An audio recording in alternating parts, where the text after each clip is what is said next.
Lord.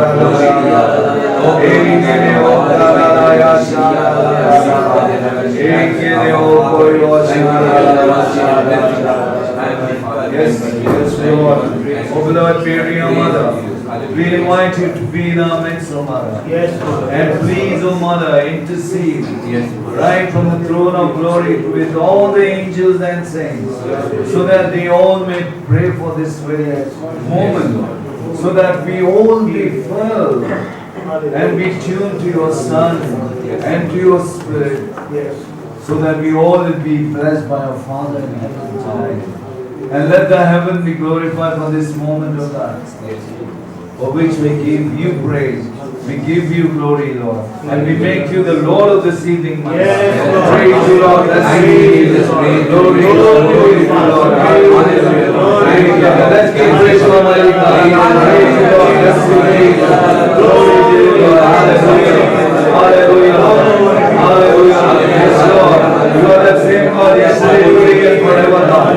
Lord, thank you, Lord. Praise you, Lord. Bless you, Lord. Thank you, Lord, for loving us so much, my God. Thank you, Lord, for keeping all further and one of your end, my God. Praise you, Lord. Bless you, Jesus. Glory to you, Lord. Hallelujah, Lord. Hallelujah, Lord. Hallelujah, Lord. Lord, we just thank you. We praise you and bless you, Lord. And in Jesus' name we pray. Amen. Amen. Praise you, Lord. Bless you, Lord. Glory to you, Lord. Hallelujah, Lord. Praise the Lord. Praise the Lord. Praise the Lord. Praise the Lord. All of you welcome in the name of Jesus. Many are new faces and many have come for the first time. Welcome you in the name of Jesus. Amen. Amen. Okay. What if you can sit there? The others can come in the front. Brother, come. Come a little in the front. Let us fill up the places in the front, because there will be people walking in after the next month also. So let us all fill up this front row. Let's keep places for the others to come. Ria, come and sing with us. Brother, welcome you. Yeah, order in the front. Come. Right in the front. Ria, come. You wanted in the front to sing also. Sister, come. We leave those places empty for people to come and then fill them up. I know today again. Come. Okay? Praise God. Praise the Lord. You know something? Many of you did not come yesterday. Many of you did not come day yesterday. But today you have come. Amen. The Lord has chosen you all. Amen. And you have not come here by mistake, but you have come here because the Lord wanted you all to be here this evening. Amen. Amen. This never happens by chance. Our God is a beautiful God. When you understand what a beautiful God we have, then you will see the wonders and the miracles that are taking place. Most of our ministry people, all, Brother Armando is our old-timer in this place. And all of us, we have seen so many miracles take place that we do not doubt the capability of our living God. Amen. Our God is a beautiful God. And this evening, many of you have come expecting a lot of things. And it is very right to expect. Because last few days, there are so many miracles that are taking place. And like what Brother said very rightly, it's not because Brother Johnson has come. It's because of the power of the Word of God. Amen. That Word can go through, it's a double-edged sword. It can cut through anything and it can bring in healings like anything. And Brother knows how to use that Word. That's why there are so many healings taking place. Everybody knows how to quote the scriptures, quote the Bible. But this brother knows which scripture is to be used for what purpose. And that is why the healings are taking place. So this evening, be expectant. We will go into praise and worship, and we will praise our Lord and worship our Lord, because our God is a beautiful God. Amen? Amen. Let's all rise.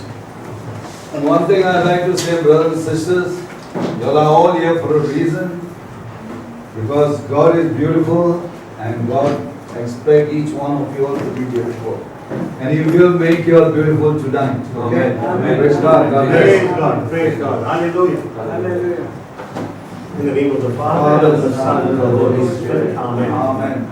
Heavenly Father, we want to thank you and praise you and bless you for this beautiful evening, Father God. Yes, Lord. Lord, this evening is planned by you, not by us, my Father.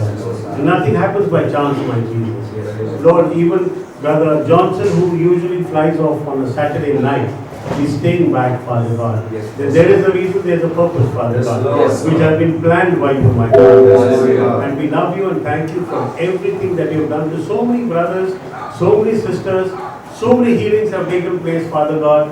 I know today also we are not going to go back empty-handed, Father God. Amen. A lot of things will happen in front of our eyes, Father God, Yes, Lord. because we serve a living God, not a dead Amen. one, Father God. Hallelujah. Hallelujah. So let's all start praising and glorifying our God as we take the first hymn.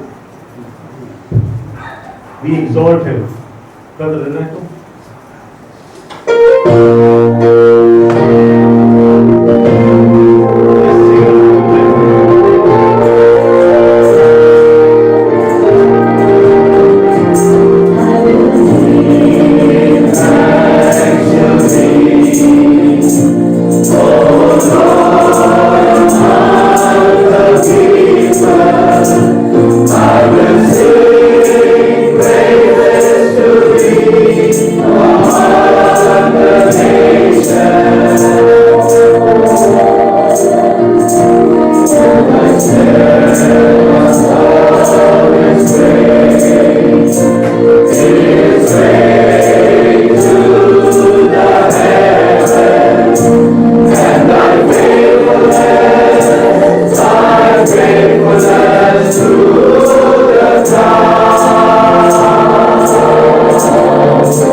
When we sang the hymn, Be Exalted High Above the Heavens, you can just imagine where our God lives, right in the heavens.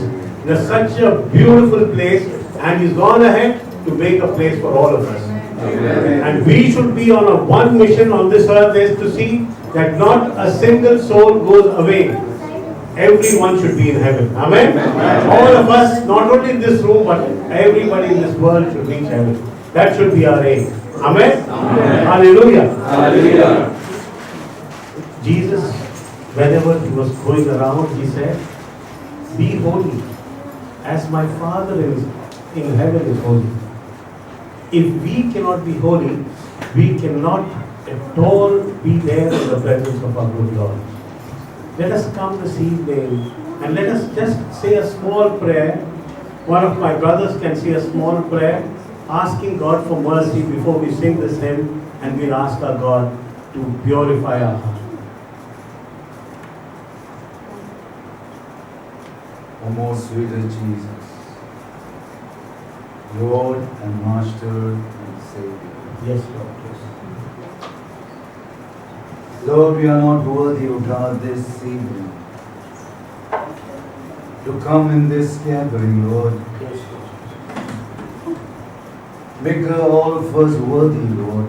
tonight. Yes, Lord, we have faltered Yes, Lord. in our words, Hallelujah. in our deeds, Yes, Lord. in our actions, Yes, Lord. or even against your commandment, Lord. Hallelujah. Yes, my Father. Lord, have mercy. Yes, my Father. Have mercy. Have mercy. Lord, have mercy for the time Yes, Lord. we fail Yes, Lord. to recognize our brother or sister Yes, my Father. Yes, my Father. in need, or even we gossip Yes, Lord. Yes, of Lord. their weakness, Hallelujah. of their shortcomings, Yes, Lord. or even spoil their name. Yes, Lord. Yes, Lord. Have mercy, O God. Have mercy. Have mercy, O God. Therefore, we were not like you Jesus. in our life. Yes, But tonight, Lord, Lord. we put all this weakness at the feet of your cross. Let all this weakness be nailed at your cross, Lord Jesus. So that you will set us free, O God. Cleanse us, Lord, by your precious blood Yes, Lord. Yes, Lord. that you shed for us on the cross. Hallelujah. Hallelujah. So that sinners like us wouldn't be lost, O God. Yes, my Father. Yes, my Father. Cleanse us, Lord. Hallelujah. Hallelujah. Cleanse us, Lord. Yes, Lord. And we thank you, Lord. Hallelujah. Thank you for your cleansing, Lord. Thank you for your mercy, Lord. Yes, Lord. Yes. Thank you, Lord, for accepting us as we are, Lord. Hallelujah. Hallelujah. Yes, my And Father. we praise you, Lord, Hallelujah. for keeping us precious in your sight, O God. Yes, Lord. Yes. Thank you, Lord. Praise you, Jesus. Praise you, Jesus. Hallelujah. Glory, glory, Lord. Hallelujah. Hallelujah.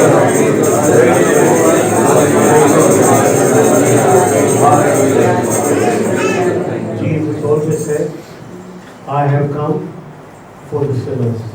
I have come to save them. And ultimately Jesus died on the cross, shedding his blood for each and every one of us. He doesn't care.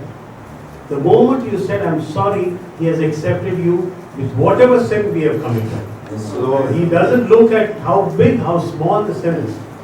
This is the moment. Let us just repent from our heart as we sing this beautiful hymn. And as we sing this hymn, just close your eyes and believe that you are at the foot of the cross and the blood of Jesus is pouring down on each and every one of us. And as the blood flows down, we are purified and healing will take place and there will be so much of peace in our hearts that we are now as holy as the Father in heaven. Amen? Amen.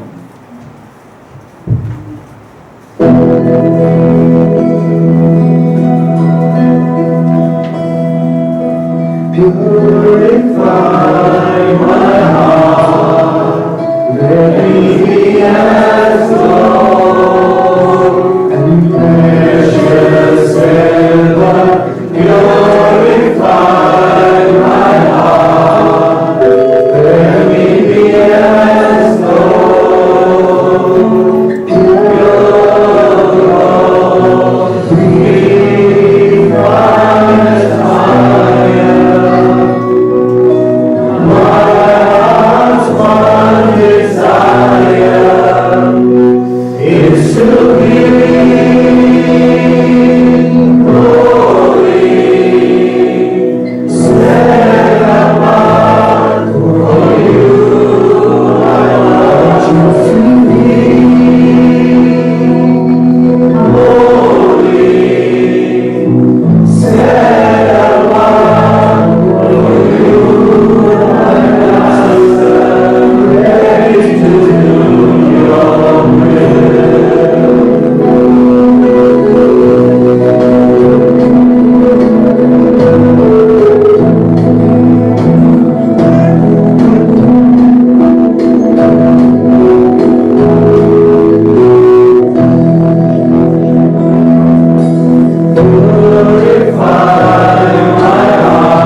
My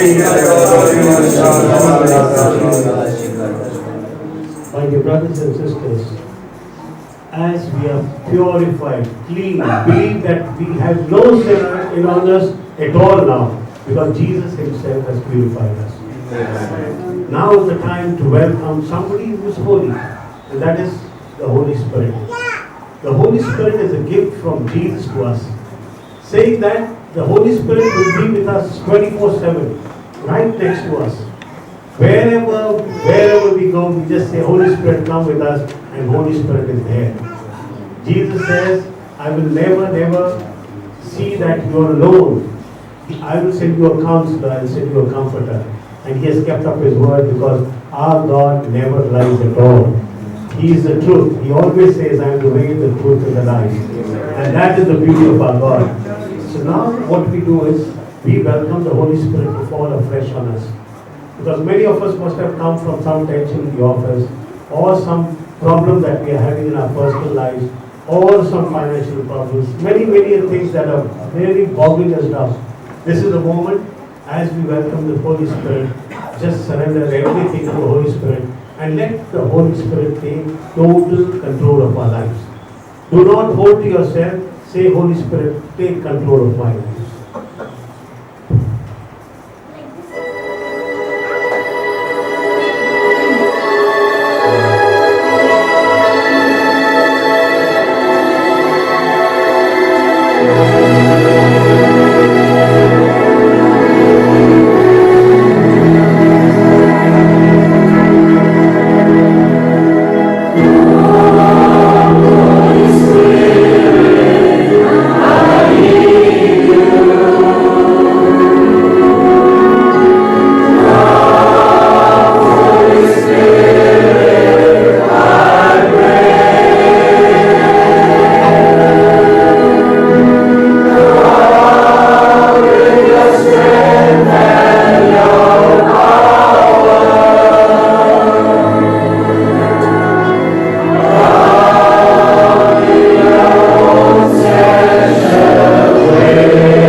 Thank you, Holy Spirit, for coming into each and every one of us.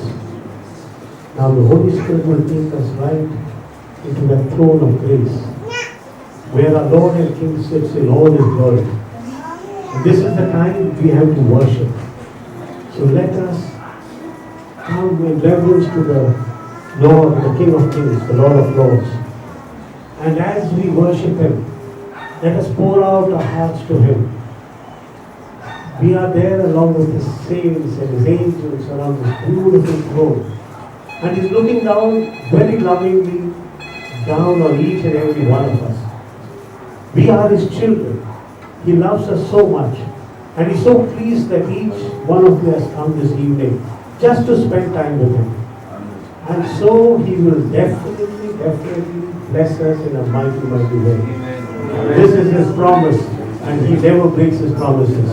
Hallelujah, Jesus. Praise Jesus. Glory to God.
Hallelujah. Hallelujah.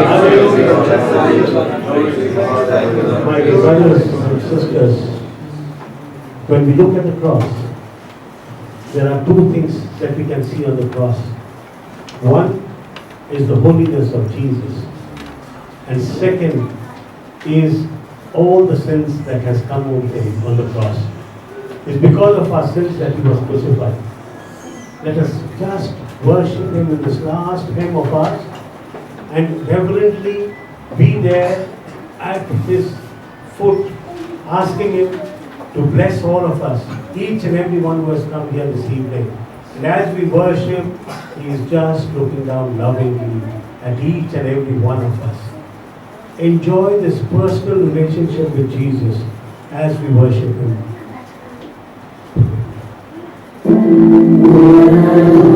To your holiness, when I gaze into your loveliness, when all things that surround me are shadows in the light of you,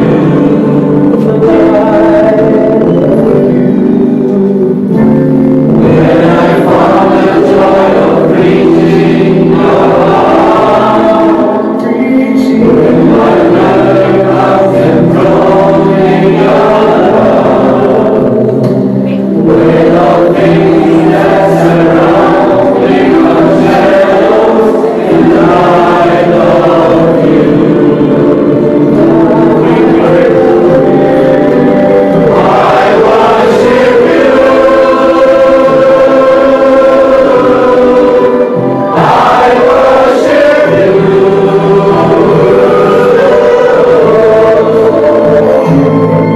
The reason I live is to worship you.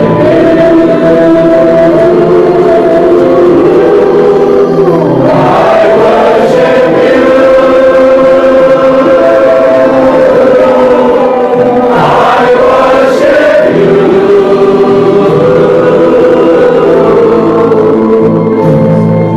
The reason I live is to worship you.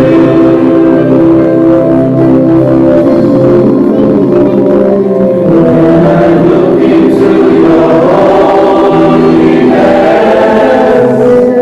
when I gaze into your loveliness,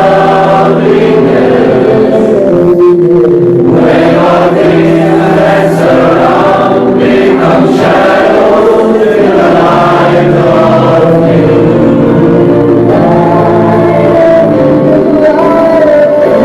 When I found the joy of reaching your arms, when my brother comes and throws in your love, when all things that surround me come shadows in the light of you.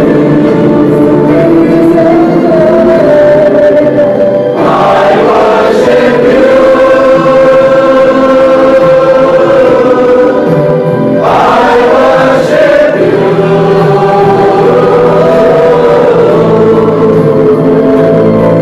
The reason I live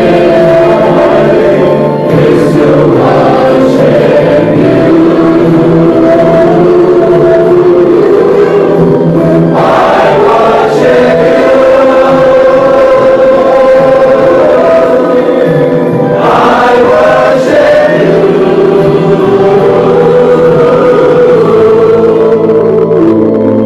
The reason I live is to worship you. Thank you, Jesus. Praise you, Jesus. Hallelujah. Let's remain in the silence. For this has become holy ground. Jesus Himself has descended to meet each and every one of us. And with Him around here, you can feel the air, the whole atmosphere. Everything has changed because He is here with His angels and His saints. He has come to visit each and every one of us. And whatever we have in us, that burden on us, this is the time when we give this burden to the Lord. And Lord, we thank you, Father God, that we got a time where we can praise you and worship you, my Father. You are the King of Kings, the Lord of Lords, the Maker of the heavens and the earth. Be exalted high above the heavens, Father God. We surrender this evening to you, Father God. We surrender to our brother Johnson, Father God, who is your wonderful servant, Father God, who goes from place to place, from countries to countries, Father God, preaching your word, my Father. And Lord, as he preaches this word this evening, Father God, may it fall on fertile soil, Father God, and let it really, really be bearing fruit, Father God. For yours is the kingdom, the power, and the glory are yours, now and forever. Amen. In the name of the Father, and of the Son, and of the Holy Spirit. Amen. Please be seated.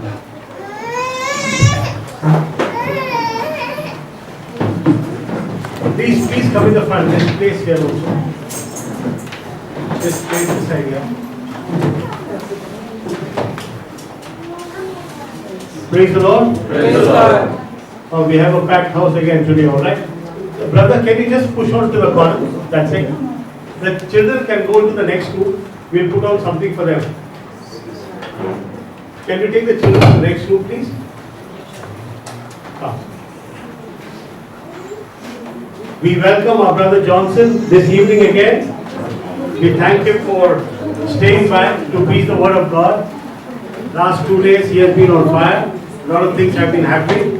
So let's welcome him with a big round of applause.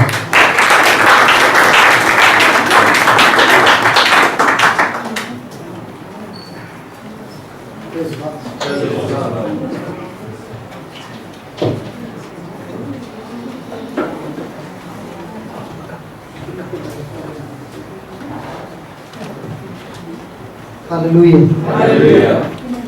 You know, that last song changed the topic for today. Amen.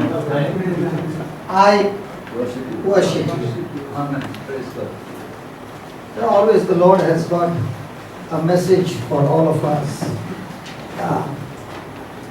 Can you just, all those who know that song, can you just tell me the lyrics?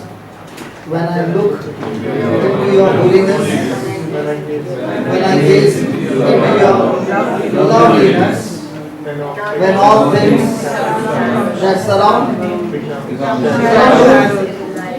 whom, yeah? Surrounds me, becomes shadow. Really it becomes a shadow? It becomes a mountain. Okay. In the light of Him, then when I find the joy of reaching the blessings, Reaching your heart. come on, reaching your heart for blessings. Blessing. When I find the joy of reaching your heart, then when my will becomes enthroned In your love. in your love. Is it my will getting enthroned or telling God to get His will enthroned in my desire? No. Am I getting my will enthroned in His love or asking Him to do what I desire? But what is the worship? Lord, not what I will, but what your will. I will make it my will and I will be in your love. In your love. One with you. Then I worship. I Worship you. So my question today is, what is worship?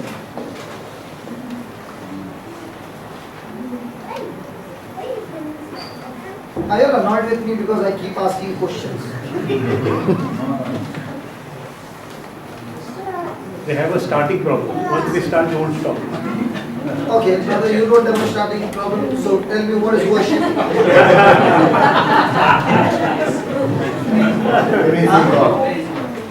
Worship is praise God, absolutely wrong. Relationship with the Lord.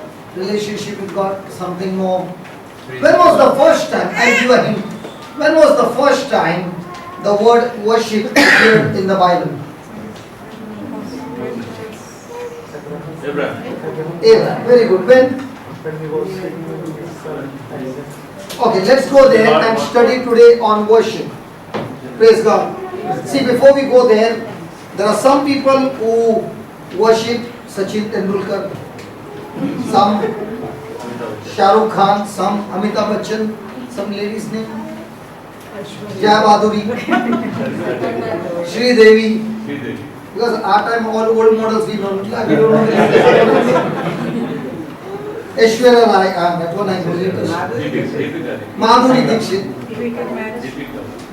Praise God.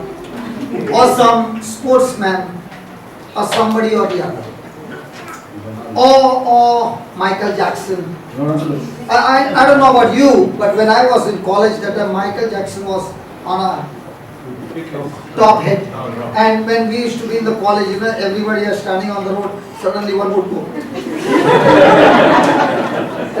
It happened in Bombay, I don't know about the other places. And then the other one would go. You're like, right there? What was that person doing? Imitating. Means what was he doing? Worship. Worshipping whom? Jackson. Means what? I want to watch his cassette. At that time it used to be VHS, the big one. Put it on, slow motion, step by step. Moonwalk. Yeah. Moonwalk, sunwalk. Praise God. So now let's go and see when we were singing, Lord, I worship you, I worship you. Are we really worshipping the Lord? So welcome, Father, we thank you, we praise you, Lord. It's your message. And we thank you that you're going to speak to each one of us. And it is in worship that we experience amazing power. Power to bring a change in our lives. Yes. Power to get deeper and deeper into a relationship with you where we know you personally. Yes, Lord. And that's why Jesus, you said, true worshippers worship God in spirit and in truth. So here we are asking you, Father, take us through the scriptures and teach us what is this worship. Yes, Lord. So that we too can be true worshippers. Father, we ask you to give us that enlightenment, that revelation. And I know, Lord, that what you are going to speak to us, you are also going to confirm what is being spoken with accompanying signs and wonders. We thank you, we praise you in Jesus' name. Amen. Amen. Yeah, praise God. So let's go to Genesis 22, 22 verse 1. Yeah, this one is better. Or click on that plus. Where that came is came C. Can you see that? And it came that C. Came C. And it first was the first was and it came. Go to the C. No.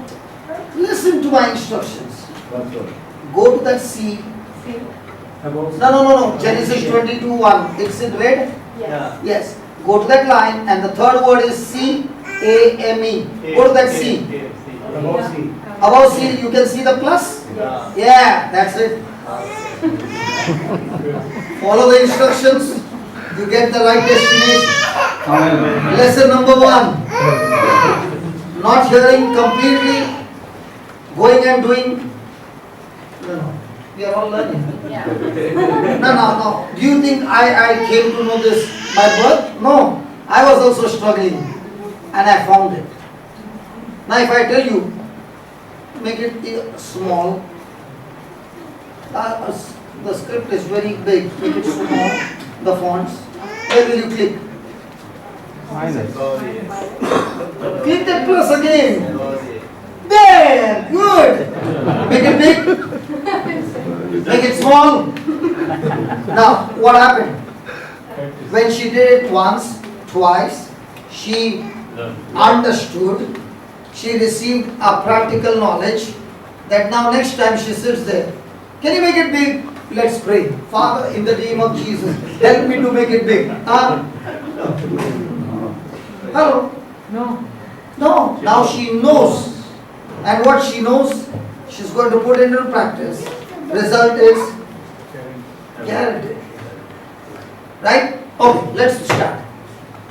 And it came to pass after these things that God did tempt Abraham. God did tempt. Now over here the word is tempt. The other word in some Bibles is test. God did tempt, test Abraham. Why do you think God tempts, tests a person?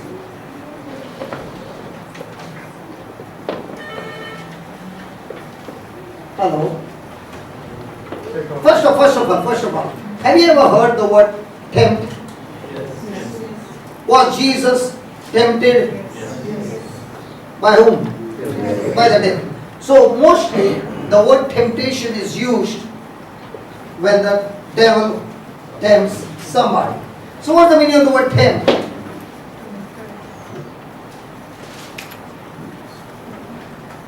The devil chokes somebody's neck. No. Temptation means thoughts that are putting pressure on your mind. Okay? In such a way that the person makes a decision to go away from God is temptation. So what is temptation? Thoughts that are putting pressure on my thinking, that is making me go away from God, is temptation. So before I can commit any sin, which one comes first? Action or thoughts? So where's the big problem? Which is more dangerous? Now when thoughts come, can anybody recognize? Outsider? No. But can a person recognize? Yes. And then he gets those thoughts. Those thoughts are talking in his mind. And when that person does not captivate those thoughts, then those thoughts keep on building over and over again, and then it becomes so strong that the person gives into it and goes into action. But here, God is not tempting, God is here testing. So what's the difference between a test and a tempt? Okay, has anybody ever been to school? Okay, in your school were there exams? Yes. Why do you think there were exams? There used to be an essay writing. What if there were no exams? Why did they have exams? Because they wanted to torture you. Because they want to say the whole year we are imparting knowledge and we want to check how much of that knowledge have you retained. And when we check and we come to know with what you write, with the knowledge that is stored in your mind, based on that, when we see that you got a good knowledge, we can promote you to the next class. Because if you don't have that knowledge and we promote you to the next class, then the next class, the level of difficulty is much more than this class. So the test is meant to what? To kill you or to promote you? The test is meant for what? For you to get more and more trained and more and more seasoned, praise God, so that you can qualify to the next level, praise God. So a test is meant to make you strong and promote you to the next level. Temptation is always meant to be to stop you from going ahead and beating you up in such a way that you fall and you keep on falling and make your life miserable. So remember, temptation comes from the devil, test comes from God.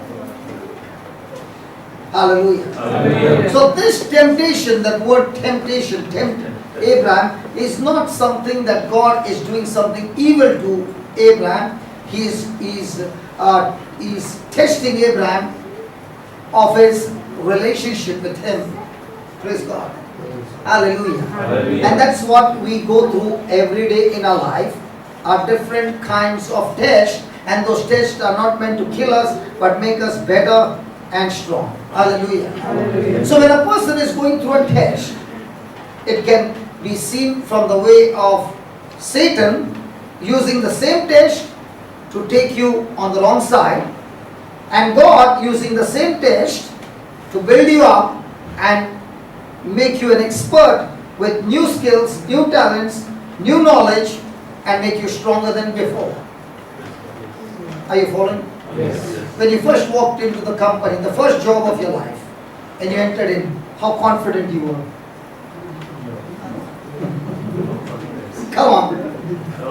And then they took you to the seminar, and they were going on talking, and thoughts were coming. Where did I learn, man? What I learned in college and what they are talking is entirely different, man. Did it happen? Yes. But as days went, weeks went, months went, were you the same? No. Because every day you began to get more knowledge. So let's pray for her now that she will make it minimize. There. Without praying. Make it big. Now, the first time when I said to her, was it difficult for her? Yes. Now what happened? She understood. I hope she doesn't get dreams of this. Praise God. Now, hasn't this been a good example for us to understand? Yes. Now, if she is on this software and she doesn't know that plus, how much do you think she will be struggling to get those fonts big? But now when she understands how it functions, is it difficult? No. The same thing is with us, and God says, that's why I'm taking you through some test where I want you to run into me, that I can teach you things, and once you learn them, you can click it, and every time it will show the same. Hallelujah. Hallelujah. Hallelujah. Hallelujah. See, there are two options that happens when a person is going through a test. Either he can run to God and submit to Him and follow His instructions, one. Two, he can run into his emotions and make decisions that are contradicting to God's word. So if he runs into God, he becomes better and stronger. The same situation, he runs with his emotions in a different direction, he becomes bitter and gets destroyed completely.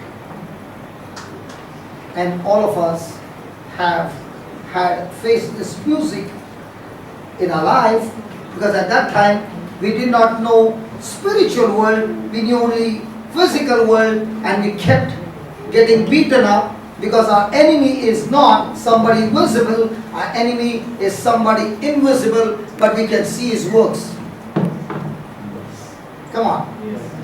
So remember, any person seated here is saying, God, I need a miracle. God is saying, surely you will get a miracle, but you must first pass the test.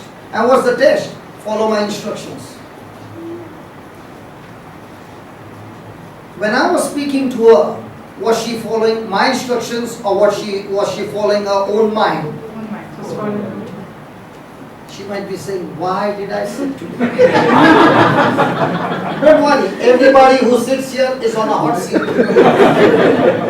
But tell me one thing, God using you, isn't He teaching all of us? Yes. So aren't you blessed to be in God's hand as an example for everybody to understand the truth?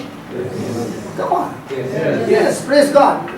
Hallelujah. Hallelujah. Thank you, Jesus. Thank you, Jesus. Now tell me, when does a person run towards God?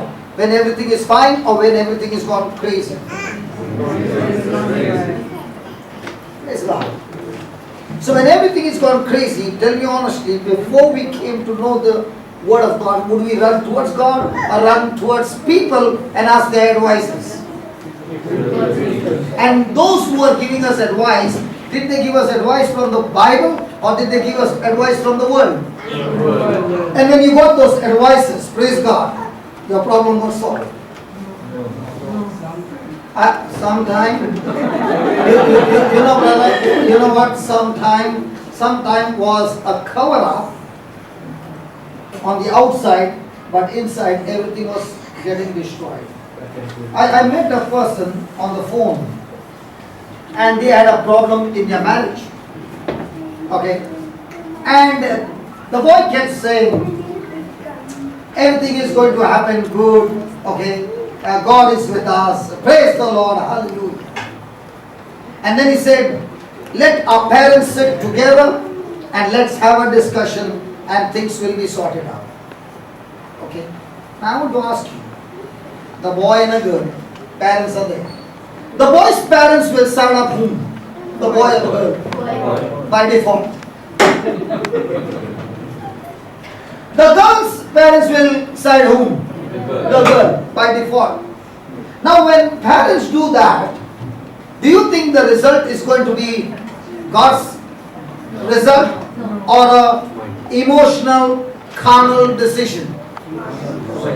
So is the marriage going to be restored or going to be turned into a bigger mess? Now, when I said that, he said, don't you have to hear the elders? I said, if the elders are giving you carnal advice or suggestion, in the eyes of God, it is totally a curse. Then he said, what about the man of God? I said, the man of God can have a biggest of the biggest title, but what comes out of his mouth is not the word of God. It never came from God, it came from hell. So, does the title qualify me, or the words coming out of me decides qualified or disqualified? Which one do we see? Hey, which one do we see? And that's why many people's life have got messed up. That's why Jesus said, you will know the tree by the fruit, not by the leaves. Leaves are always for the tree. Fruit is for others. He said, can you prove this? I said, I can prove it. Give me Psalms 1.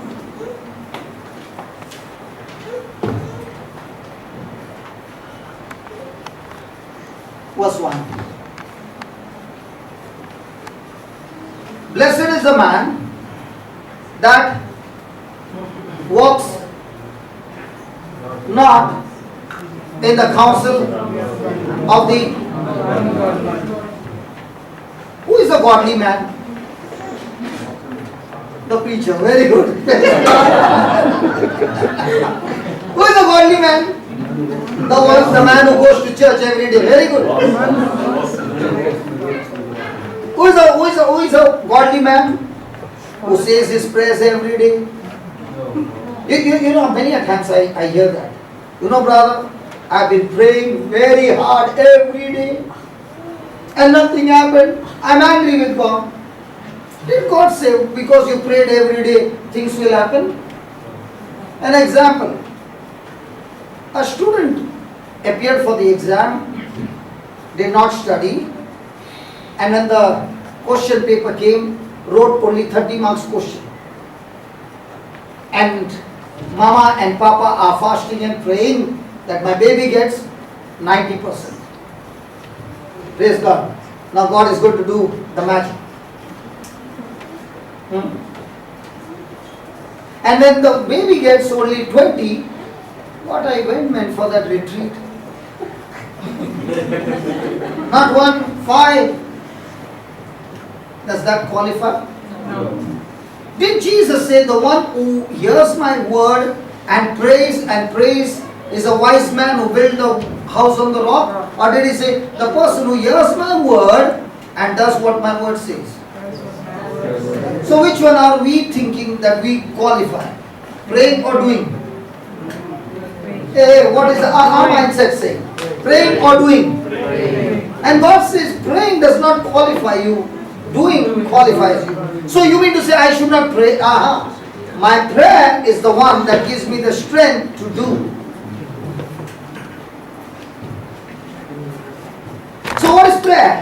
Prayer is my food, nourishment, and my action. You were walking like this, I thought you were coming to take my mic.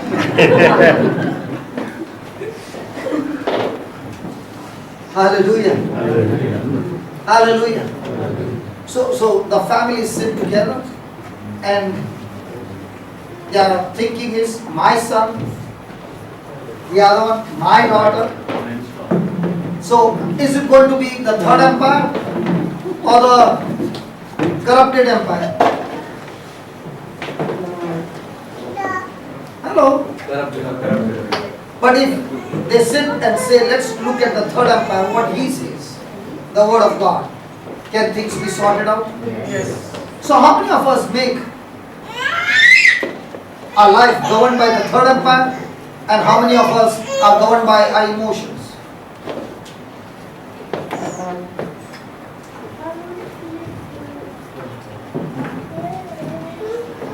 Hallelujah. Hallelujah. Thank you, Jesus. Thank you, Jesus. So if a person has taken a counsel from an ungodly person, means the advice which was given was contradicting to God's word, so is it a truth? No. So is it a lie? Yes. What sets a person free? Truth or lies? Truth. So even if that person believed it to be a truth, but it was a lie, can the result come of the truth or still a lie? Still alive. So be careful who is counseling you. Or be careful what are you being counseled with. Which one? Who is counseling you? Or what is being counseled? Who and what both? Who and what both? I guarantee you, there can be a person who might not even know Jesus. Okay? He doesn't even know Jesus, he doesn't even know the Bible. But what he spoke is exactly what's in the Word of God. Will it work? Yes. Because truth never changes. So just don't go and look around who he is and what he is. Just focus on what he just spoke. Was it a truth or was it a lie? Praise God. Praise God. So the next time there is any crisis, what are you going to see? The truth or people who are coming to give you advice? Now somebody will say, how can you say that? Okay, let me ask you. Jesus one day asked the disciples, who do they say I am? And the disciples turned around and said, the people say, you are Elijah, you are John the Baptist, you are one of those prophets. And Jesus looked towards them and said, who do you say I am? And Simon opened his mouth and said, you are the Messiah, the Christ, the Son of the living God. And Jesus looked at him and said, listen Simon, what you just spoke was not revealed to you by a human being, but was revealed to you by my heavenly Father. It's a direct revelation that came from the Holy Spirit. What do you think must have happened to Peter, Simon? His chest must have come out. James, John, and all.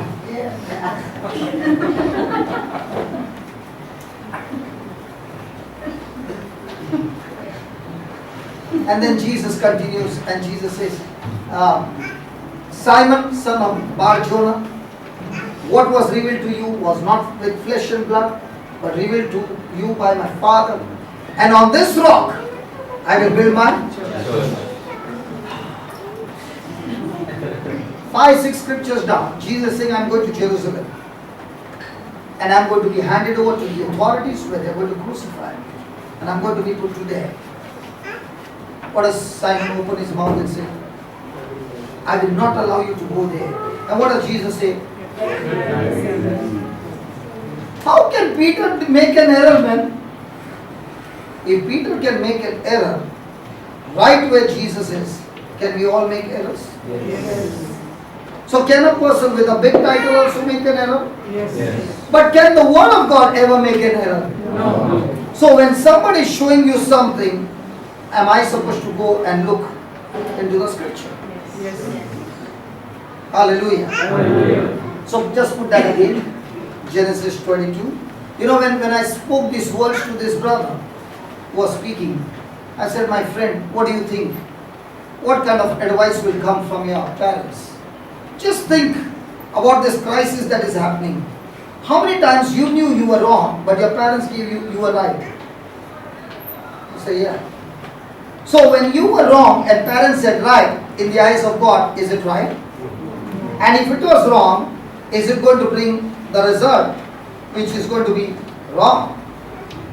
And he said, yeah. So I said, on what foundation are you building your house? It's already shaky and it's going to fall. But if you're going to change now and say, whether it's my parents or whoever it is, I choose to build my house on the rock called the Word of God by being a doer, praise God. Even if your house has cracked, my God will repair it in such a way that no storm of life can knock it down again. Hallelujah. Hallelujah. So my house stands on God or me submitting to God.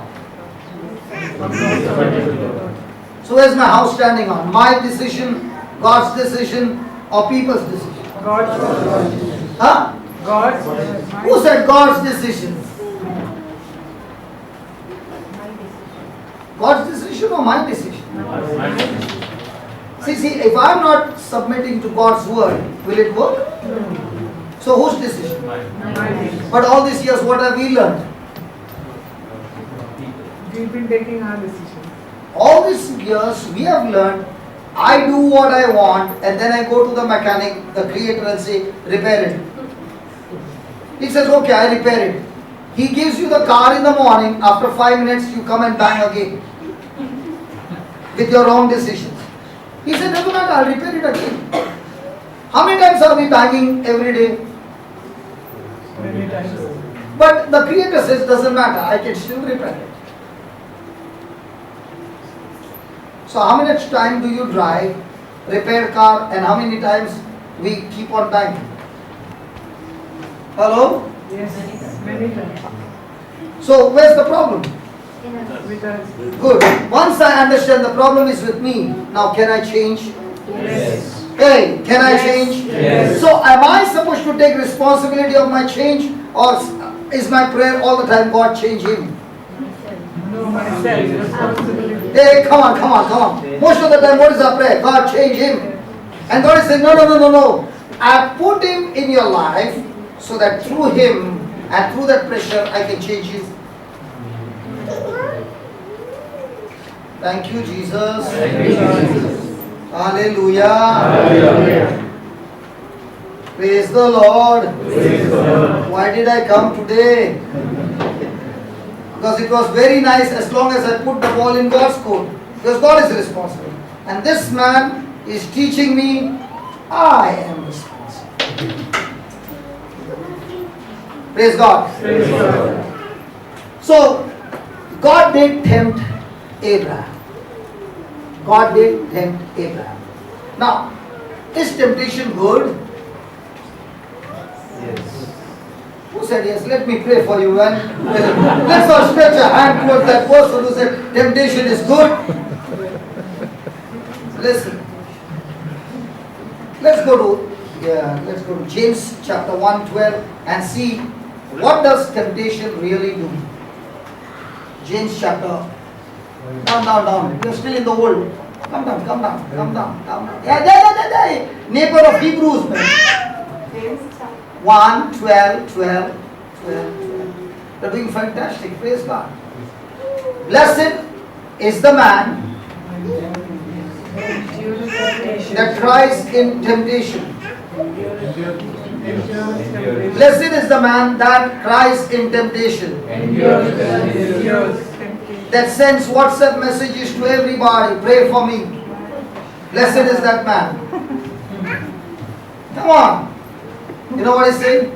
Blessed is the man that endureth. What is the meaning of the word endureth? Face. Faces the problem. He's the one. Faces the problem. He does not quit. He is consistent. Takes the pressure. He is beaten up. He is in pain. He is suffering. But never gives up. Can I give you an example? All you wonderful sisters. When the baby, 9 months, are you enduring all that complications? And when the doctor says you have to take 20 injections for this baby to come out normal, what do you say? Forget 20, doctor, give me 40, but I want my baby. Come on, mamas. Yes. Are you enduring any kind of complication when it comes to baby? Why? Your focus is the baby. The baby. And then the first time you experience the labor pain. And when the pain was there, how many times did you say, I don't want any more baby? And when the nurse came with the baby, what did you do? Did anybody do that? No. A little kuttu. And what about that pain? Forgot it. The same it is with that person who endures temptation. Why? Because when he's tried, when he goes through the trial and he has passed the test of enduring, passed the test of submitting to God's word, passed the test of being a doer of the word, he will receive the crown. In this world, who receives the crown? Hey, come on, every year somebody receives.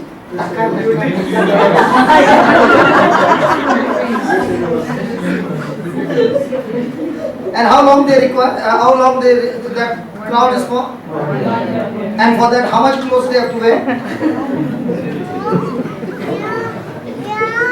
The world's crown is you remove your clothes, will give you the crown. God's crown is you endure that pain and be in love, in God kind of love, and you will get that crown forever. Hallelujah. So you will receive the crown of life which the Lord has promised to them that how many of you are here who love Jesus? I love Baba. How many of you love Jesus, man? Now, when the husband says to the wife, I love you, the wife also turns and says, I love you. But when you come to Jesus and you say, Jesus, I love you, what does he say? Never. He says, if you love me, then you shall keep my word. You'll keep my commandment, you'll keep my word. So our love is, you brought a flower, I love you so much. You brought a diamond, I love you. But when it comes to Jesus, he says, see, don't come and say, I love you. Show me the proof that you love me by keeping my commandments. And what is this commandment? Loving. So of all the world, in a day, how many people irritate us? Many. And how much of test we pass of love? So many. Very good. So according to this word, every time a person passes a trial or a test, does he get a crown of life? So how many crowns you will have? Huh? That many crowns. Where will you put one on top of the other? No, I'll tell you. The more and more a person passes the test, the crown gets brighter and brighter and brighter. And the crown that shines brighter, when he stands and speaks the word, the demons over there are already tormented with the shine that is on that person's life. You know, the soldiers, they have got different batches, grades, and the flag that is put on them, and the stars, you know what level is. In the same way, in the spiritual realm, when a person has been passing the test of being a doer of the word, the demons already know, don't mess with him, he will send us to the place where we cannot come back. That's why some of them will be screaming, in the name of Jesus, come out. And the devil will say, why should I come out? I said, in the name of Jesus, come out. And then the demon will say, I'm not coming out because you and I are in the same team, man.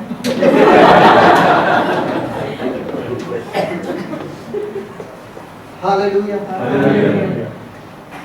So is that test to get the crown of life shining brighter and brighter? And who gets it?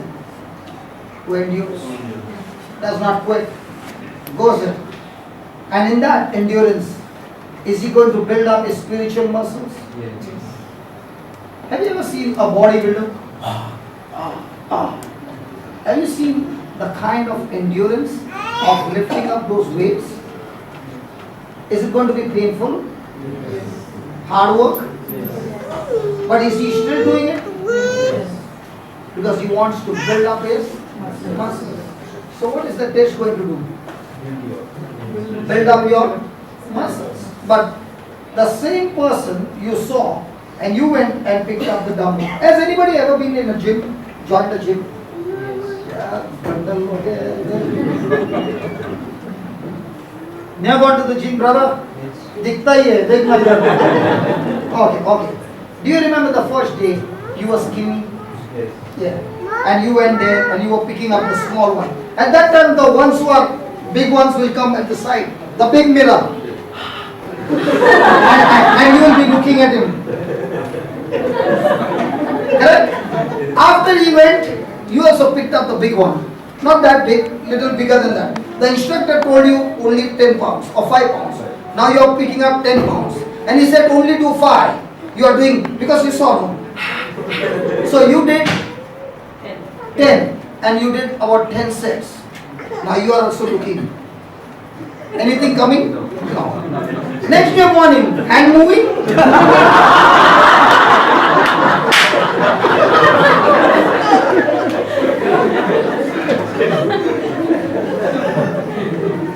So what is coming into your mind?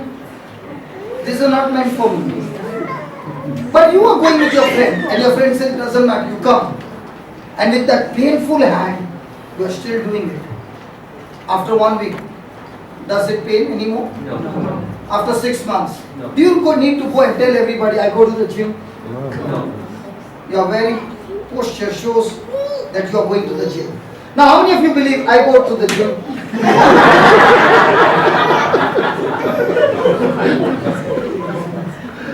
Are you following? So, a person who is enduring and has got a crown, he doesn't need to go and tell. You can see from his lifestyle that he has a crown of life that God himself shows up when he opens his mouth and speaks. Hallelujah. Hallelujah. Hallelujah. Hallelujah. Now the same dumbbells which can build up my muscles, if I do not carry it in a right way, it can tear my muscles. It can cause extreme injury. In the same way, in the midst of my test, if I don't run towards God and take his instructions, then that same test will kill me. That same test will make me bitter. That same test will get me into depression. Hallelujah. Hallelujah. Why does God test you? And what else? Overcome the situation. And you That's all? To strengthen your promoter. and you help your fellow. God allowed Moses to commit that murder. You remember Moses committed a murder? Yes. Did he know that morning when he was eating that grapes and that lady coming and feeding Moses in the palace? Nicely enjoying. That by evening he has to run for his life? He never knew it. When he committed that murder, the next day he came to know that others came to know.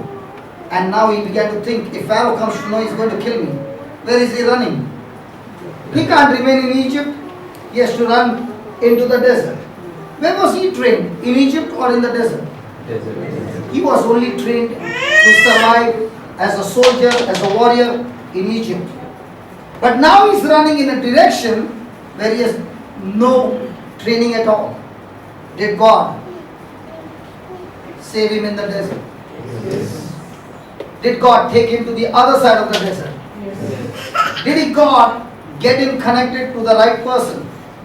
And for him to get connected to the right person, when Moses is thirsty and those girls are drawing water, and there are some men who come to trouble these girls. Now, Moses would have said, what's that my problem? But he is a warrior. He comes to their rescue. What do the girls do? They go and tell their papa, this man saved us. What does the papa do? He welcomes him home. With what he had learned in Egypt came handy at the right time in the desert. He got a job and he's under a man named Jethro who was born and lived in a desert all his life. So what is Moses going through? Training. Imagine for 40 years he is looking after the sheep. How many of you find the sheep very beautiful? You know, you don't know, children. In the picture it looks white, nice. I wish I would have a sheep on my shoulder, on my back or anything. When you really see the sheep, you run stinking or shit all around. And what was Moses doing? 40 years? Cleaning them up. What he must be thinking? There I was a prince, here I am looking after the sheep, cleaning their shit. God using him over there to get training. Do you know who is a leader?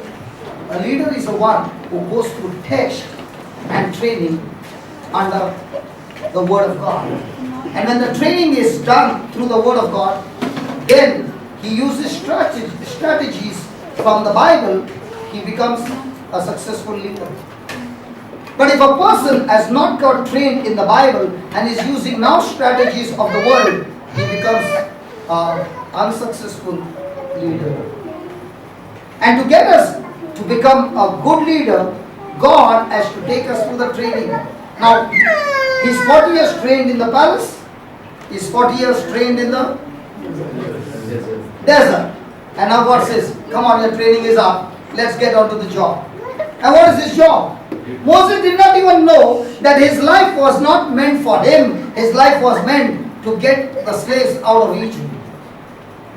There are many of us who are sitting here, we don't even know that God is putting you in a training school. And in that training school, how quickly are you willing to submit and go through the training of being a doer of the word? And when he keeps on seeing you enduring and consistent and enduring and consistent, he tells you, now's the time for you to get promoted to the next level where I'm going to use you to touch millions of souls. Amen. But in the training school, how many of us love the training school?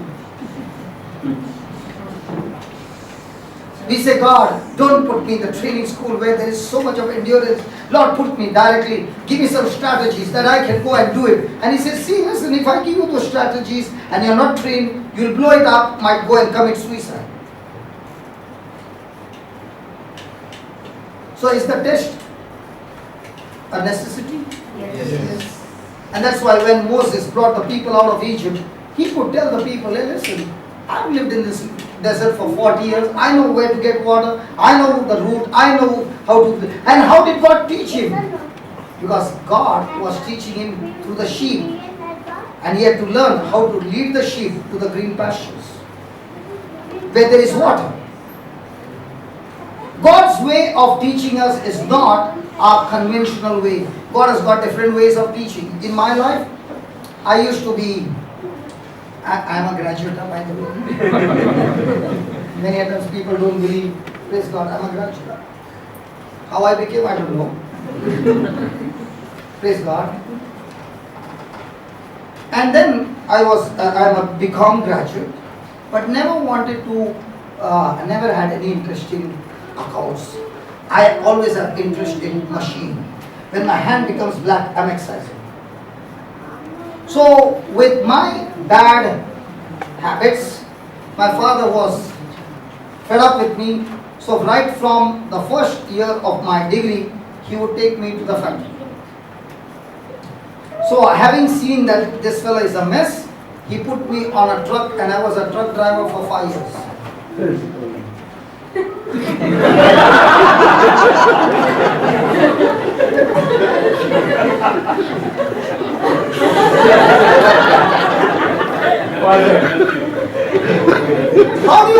are a graduate and you are a truck driver? Praise God.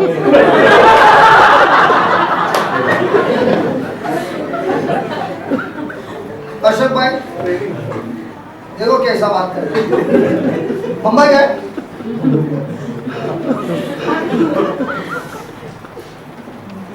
after that he saw that after being a truck driver I became more nasty. My dad tried his best to change me. He put me on a lathe machine, and then 7 years I was on a lathe machine. And on a lathe machine you have to stand for 12 hours working. And when you talk to somebody who can't talk, how are you? The machine noise is so much. So in my house, even the neighbors would think we are all fighting. Why? Everybody's tone is high. Factory mein machine hai na? That sound. So when we talk, we can't talk softly. Now I have improved. Now all these things that happened, when God called me into the preaching ministry, I began to realize night driving, day driving, no problem. Full day standing, no problem. Talking, no problem. And that time I was working on lathe. We were making brake drums for Mahindra Jeep. So those brake drums are 10 kg. You pick it in one hand, tighten it, do the machining, so shoulders all fit. Then now when somebody asks me, brother, are you tired? You don't know, man, from what training I have come. Are you following? Yes. That's why people begin to wonder, after the whole day, how come you're not tired? Because you don't know the training that I went through. Then when I started my business, I was having diamond tools. The furnace was only 925 degrees. So the room temperature would be about 50, 53, 54. So when you're working on that temperature, today if anybody is saying, garam hota hai kya? I've been in that. So when I go to Ireland, what used to happen?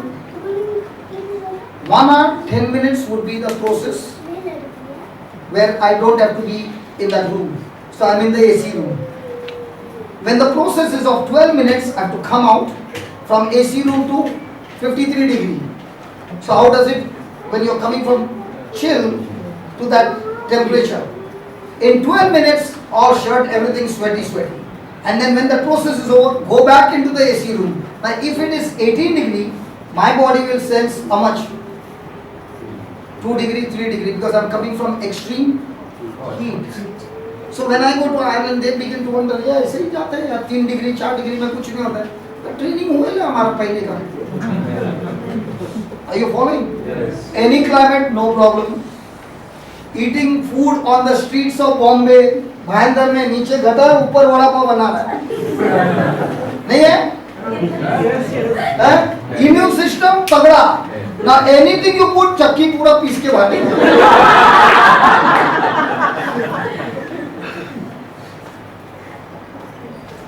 God takes you through that hardship because He has a purpose in everybody's life.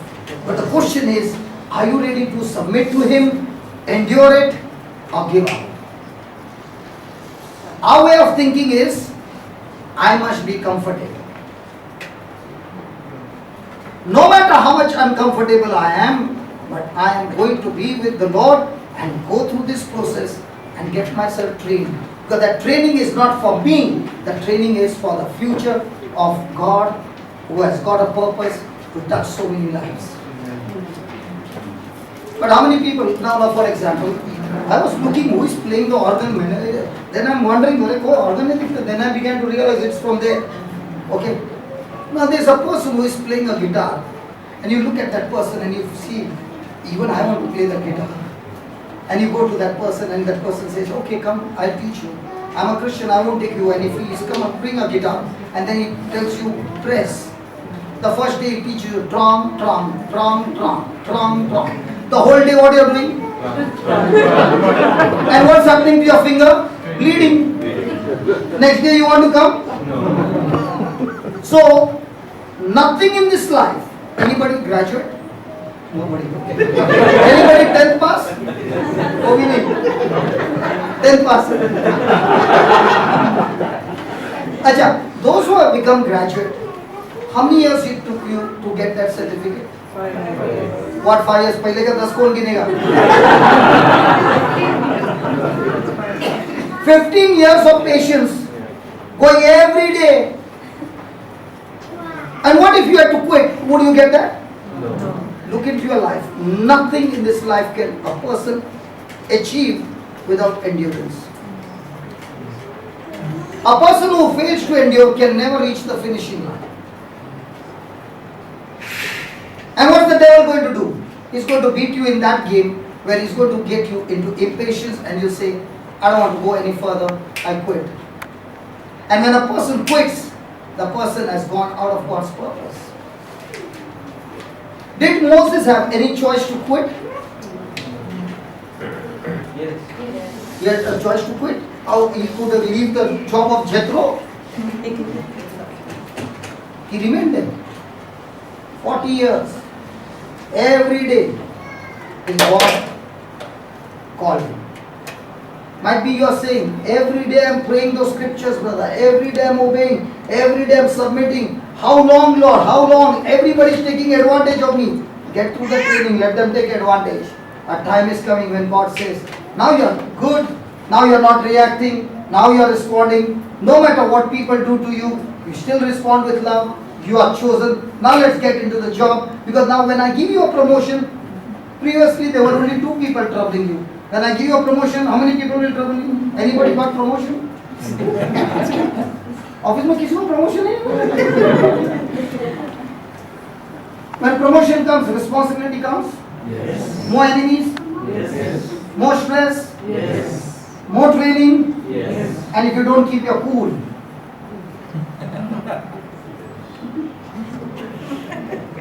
Hallelujah.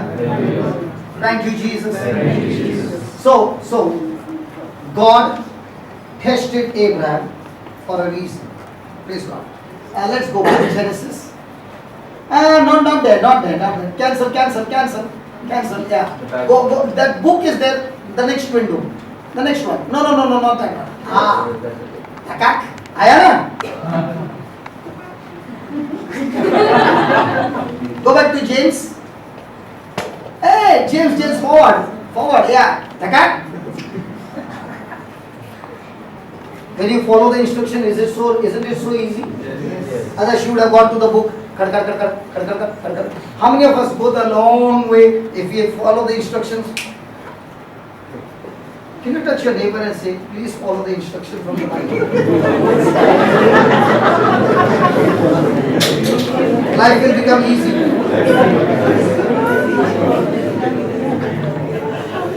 Today you are a better preacher than me.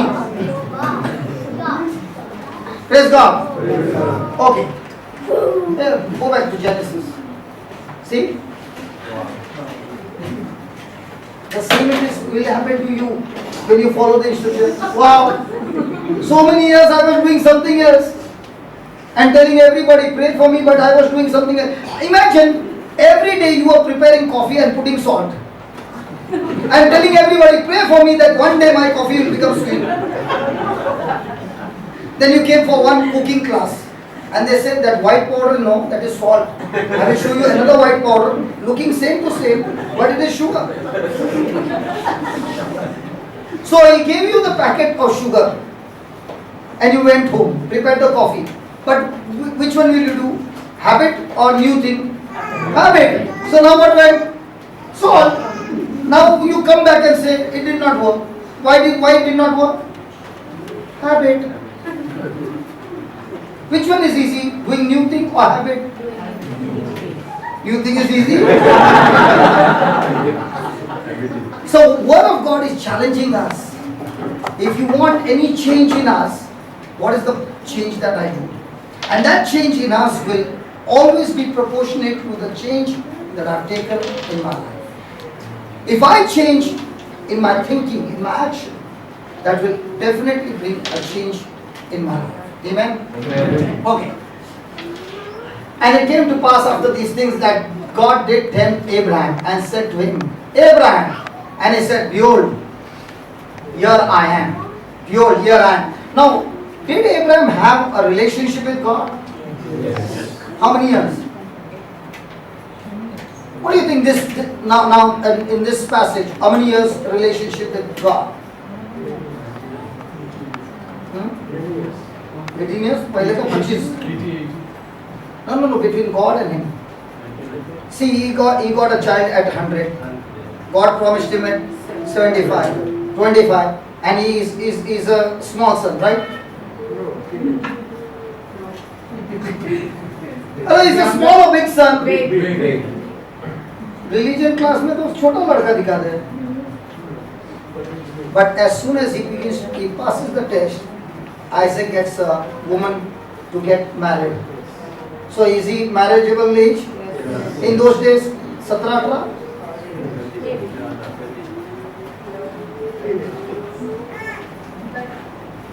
30?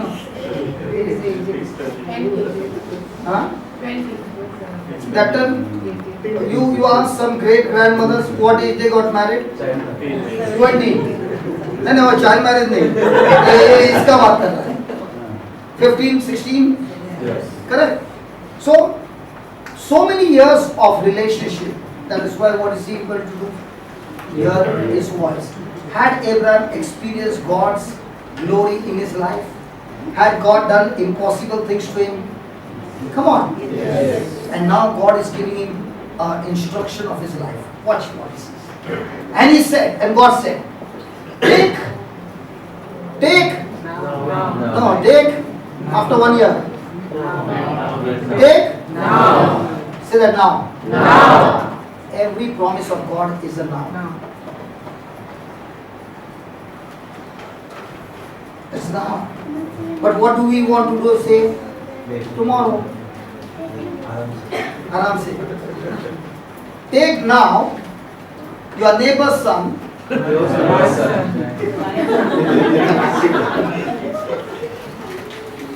Take now your son,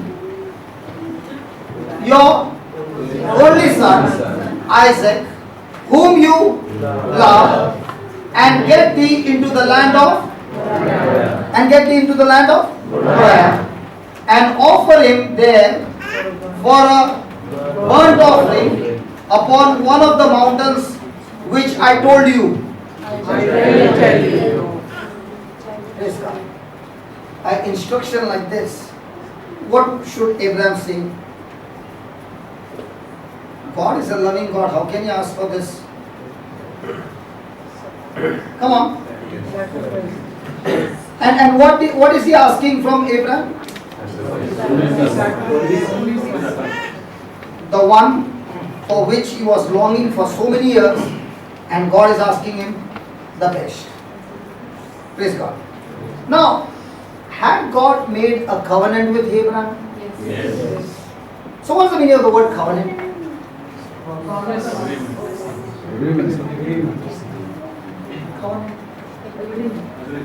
That's all? What's a covenant? Okay. Is marriage a covenant? Yes.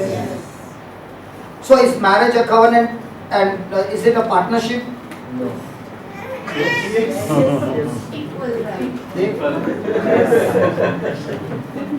Is it a partnership? Yes. Husband, no? What happened? What is Equal right.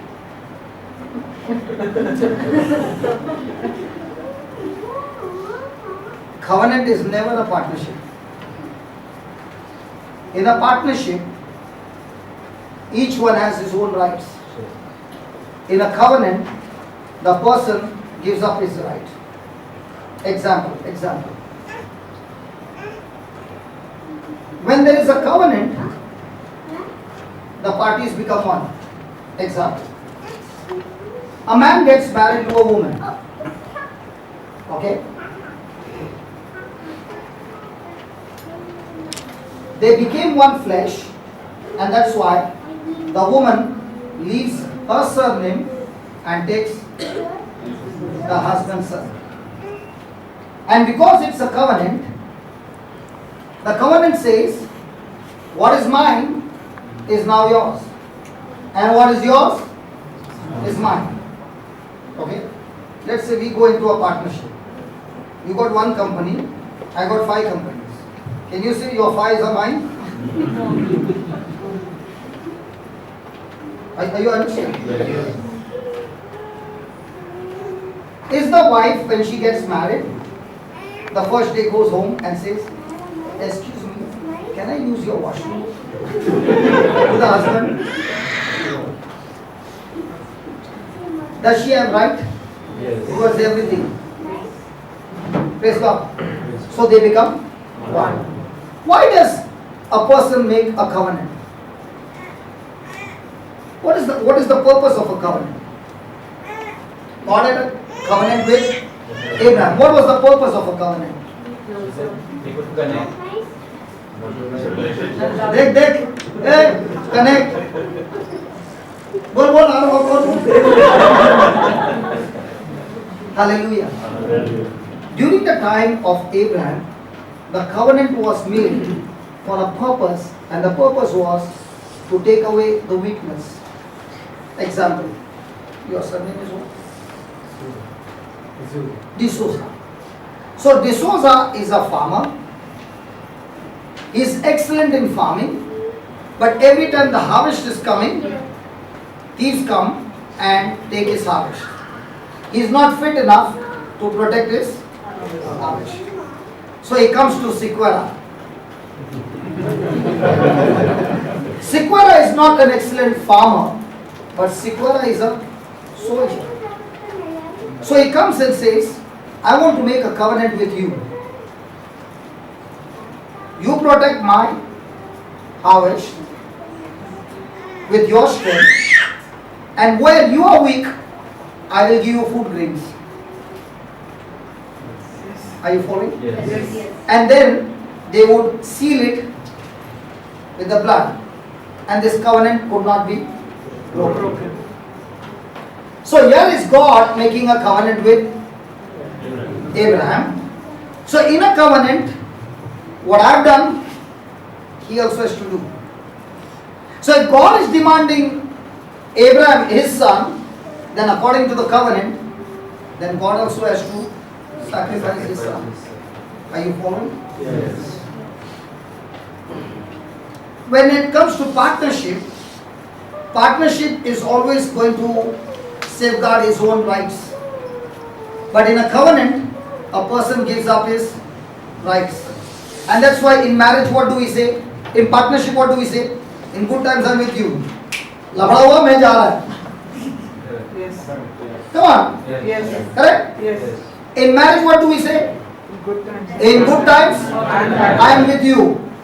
In bad times, I will go to my mama's house. See, Vijay bhai, है क्या? किधर है? गया? हाँ? Listening, no? Missing. Miss. कोई छोटा लड़का missing बोलेगा तो बोल सकता है. Missing in action. Okay. What was I saying? Good times and bad times. In 3 or 4 generations before, okay, the girls were taught, no matter what happens, you will remain there, and if the engine fails, you will be the engine and pull all the bogies. At that time, they would have how many children? 1 or 2? मैं तो dozen का बात कर रहा, तुम लोग क्या बात कर रहे हैं? 1 dozen, 2 dozen, 1.5 dozen. Correct? And that time it was very easy life.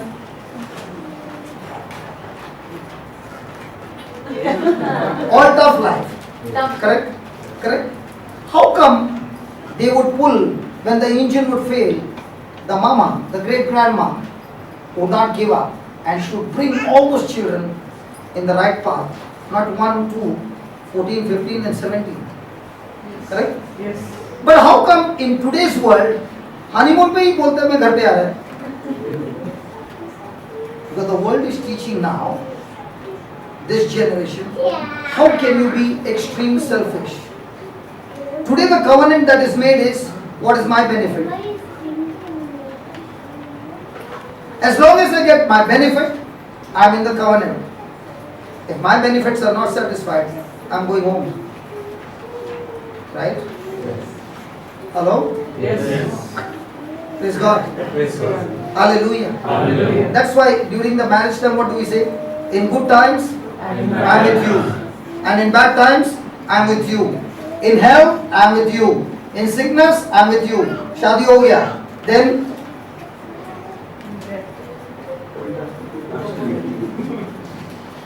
are you understanding? Yes. So are we abiding by the covenant? No.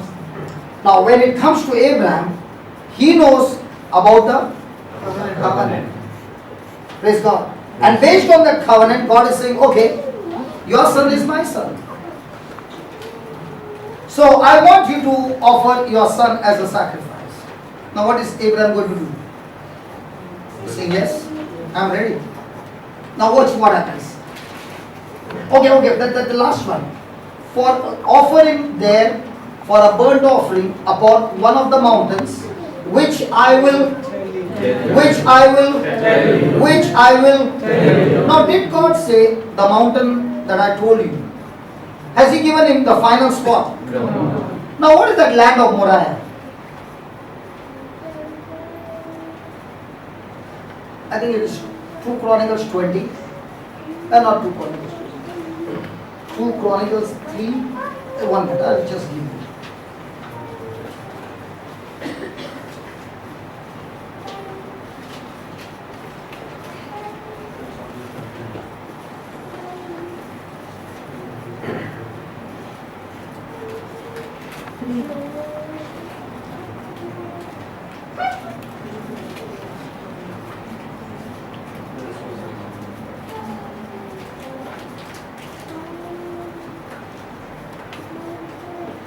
Chronicles 3 and verse 1.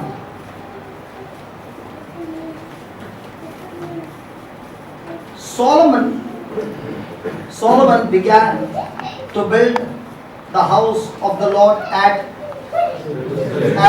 Jerusalem. I want the house of God, the temple at Jerusalem. He built a mount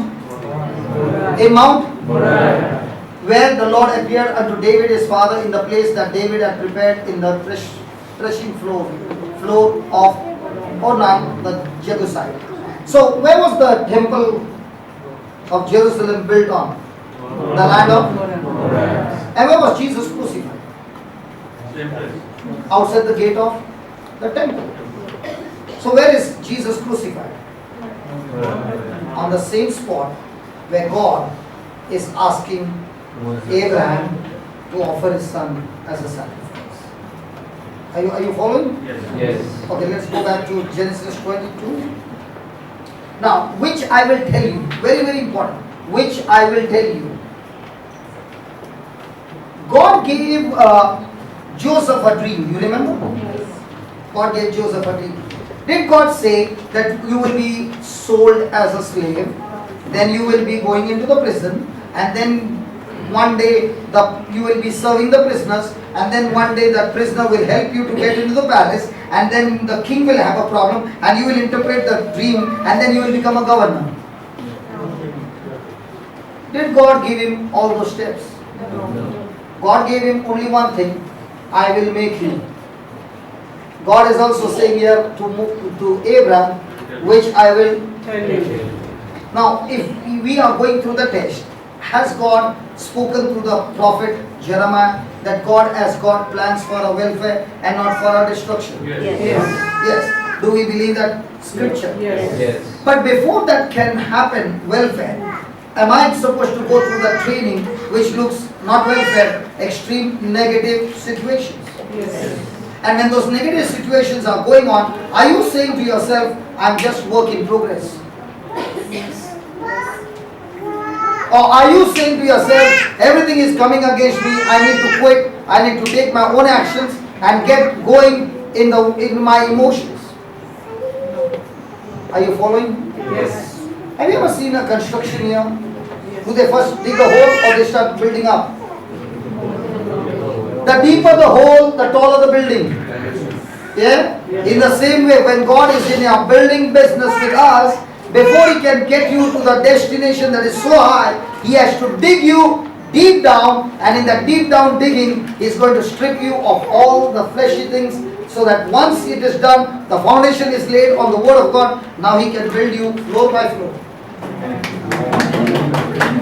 Hallelujah. But how many of us like the work in progress?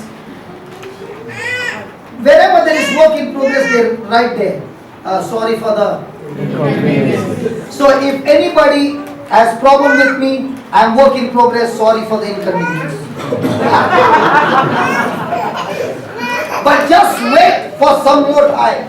I'm still work in progress. And when God has finished with me, you will see, hey, isn't he the same fellow whom we see on the street doing all that dadagiri? Now look at him, what the Lord has done.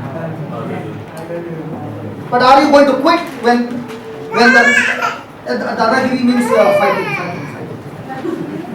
Hallelujah means praise be to the Creator who has created you, me, and everybody.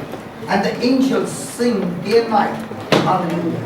And this is the only word in the whole world, any language, the word hallelujah doesn't change. Jesus, Yesue, Jesu.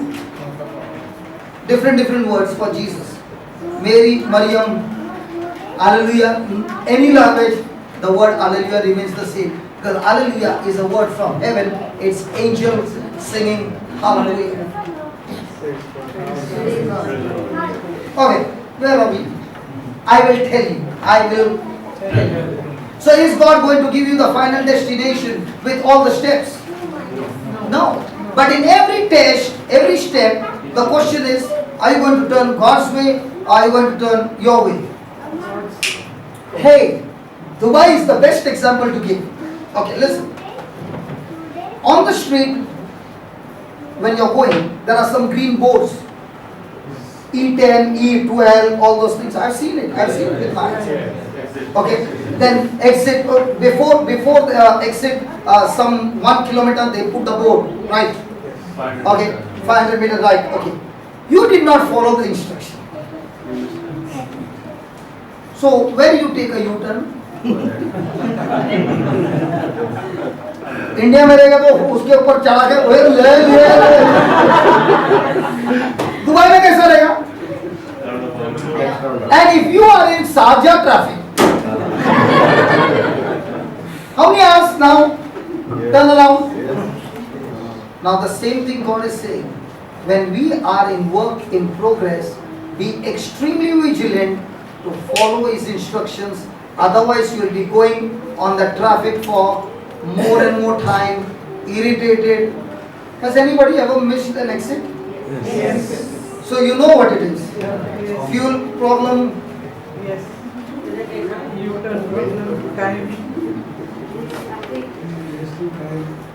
So when I don't follow the instruction, you know what's coming? Yes. So what would have been a quick reaching the destination? Now supposing you have to go to Air Arabia flight and you missed the exit. Evening time. You'll get your flight, right? How many losses? Air Arabia का flight गया, दूसरा ticket नहीं मिलता, खरीदो. Buy a new ticket. Emirates might be saying, okay, chal, we'll give you the next flight. Hallelujah. So how many of us have missed our flights spiritually and struggling and buying the same ticket again and again? Again coming that road, exit, missed again. How many years? God only knows. And praying what? God, do something. He said, take the exit. No, mine. Yes. Are you following? Yes. That's why He says, I will help you. Means what? I'm doing something good for you. Do you believe that I'm a good God? Yes. Do you believe? Abraham must be thinking, record of God. He has been always good. I was in my land, He brought me out, took care of me. The king also tried to snatch my wife. God fixed him up and said, Baba, take your wife and go. I told him a lie, she's my sister. There also God fixed him. Everywhere God has been taking care of me. And today He's asking me. I don't understand why He's asking me. But yet I am going to follow His instructions. See, we don't follow the instructions because we do not know what's on the other side. Because before you go on the other side, this wall is a wall of suffering and pain and uncomfort.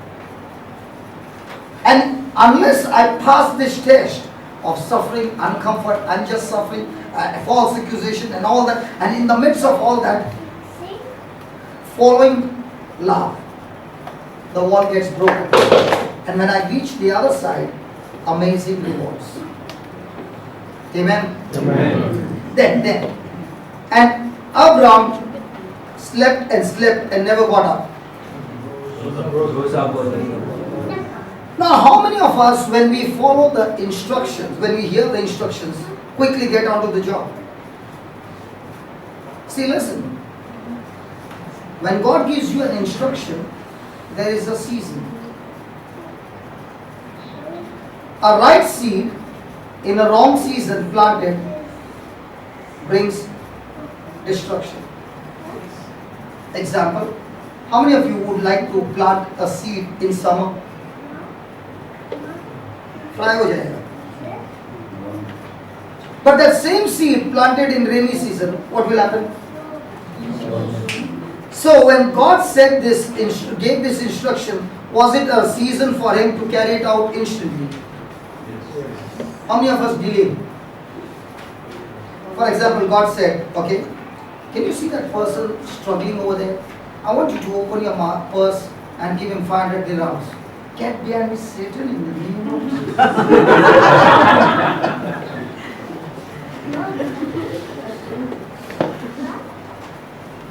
And after 1 week you went and planted. But God's season was when? 1 week back. Say that.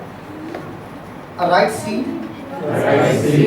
Planted in a wrong season makes all things bad. Agree? Yes. A right seed planted in a wrong place also makes everything bad. How many of us will plant a seed here? Did you ever get a harvest? No. So what is God giving Abraham? Instructions. Is it a seed? Yes. Is the word of God a seed? Yes. What is he doing with the seed? Getting into action.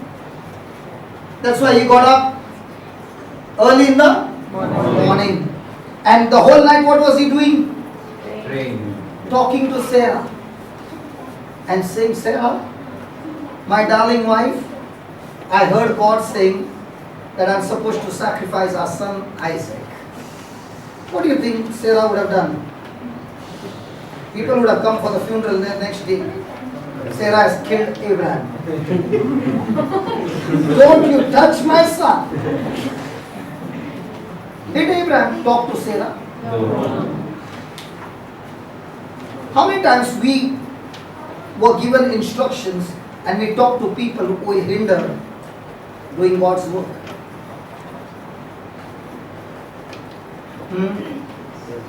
There are people out here, not here means in this world, who are faith stealers. And there are some who are faith builders. And if you are with people who are around faith stealers, and you tell them that this is what God has given me a vision and I'm going for it, they'll steal your faith. They'll give you such advices. Hey, did you really hear? Was it God? How can God ask you to do that? Oh yeah, I think I heard it wrong. Where? Adam and Eve. Praise God. So are we around faith stealers or faith builders?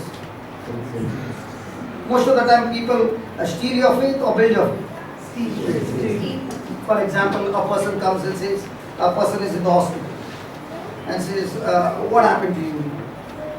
Don't worry, I'll pray. You know, last week only we went to the hospital and we prayed. We really prayed hard, praise God. What are your symptoms? I get this, and in the afternoon I get fever. At night I get shivering. Morning the fever goes. Hey, last week that person had the same problem. We went and prayed. Praise God. Yesterday was the funeral. Now if he says that, what the best?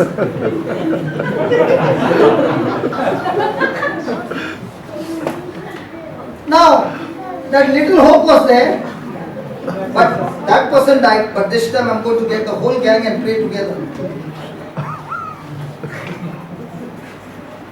Never that? Yes. When a person is in trouble, some people only see vision. There is a devil on you. बेचारा पहले से डूबेल है, थोड़ा गया. Who was going to go after 5 days? That moment only gaya. Some counselors only kill people, and they see only devils. And my biggest question is, if they can see the devil, why is God not giving them instruction how to get the devil out? If God is showing you the devil, or God is showing you this problem, why is not God giving you the instruction how to get it out? That's true. And people who see devil, their life is full of devil, miserable. Check it out.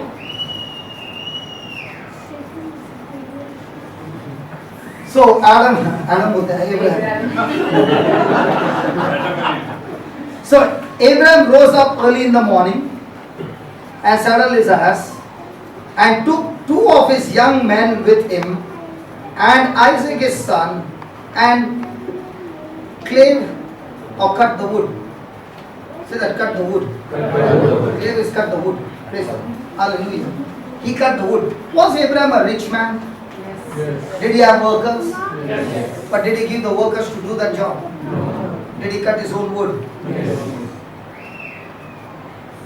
Did he cut his own wood Yes. for the sacrifice? Yes. The same way God is saying to you and all of us, we must learn to cut our own wood. What's the meaning? How many of us would like to stand on this platform and preach the word of God? Everybody. But who built this platform? Brother Vijay. When nobody knew him, he was cutting the wood slowly, slowly, slowly, slowly, day by day, 20 years cutting the wood. Platform is done. But what happens to us? If only I get a chance.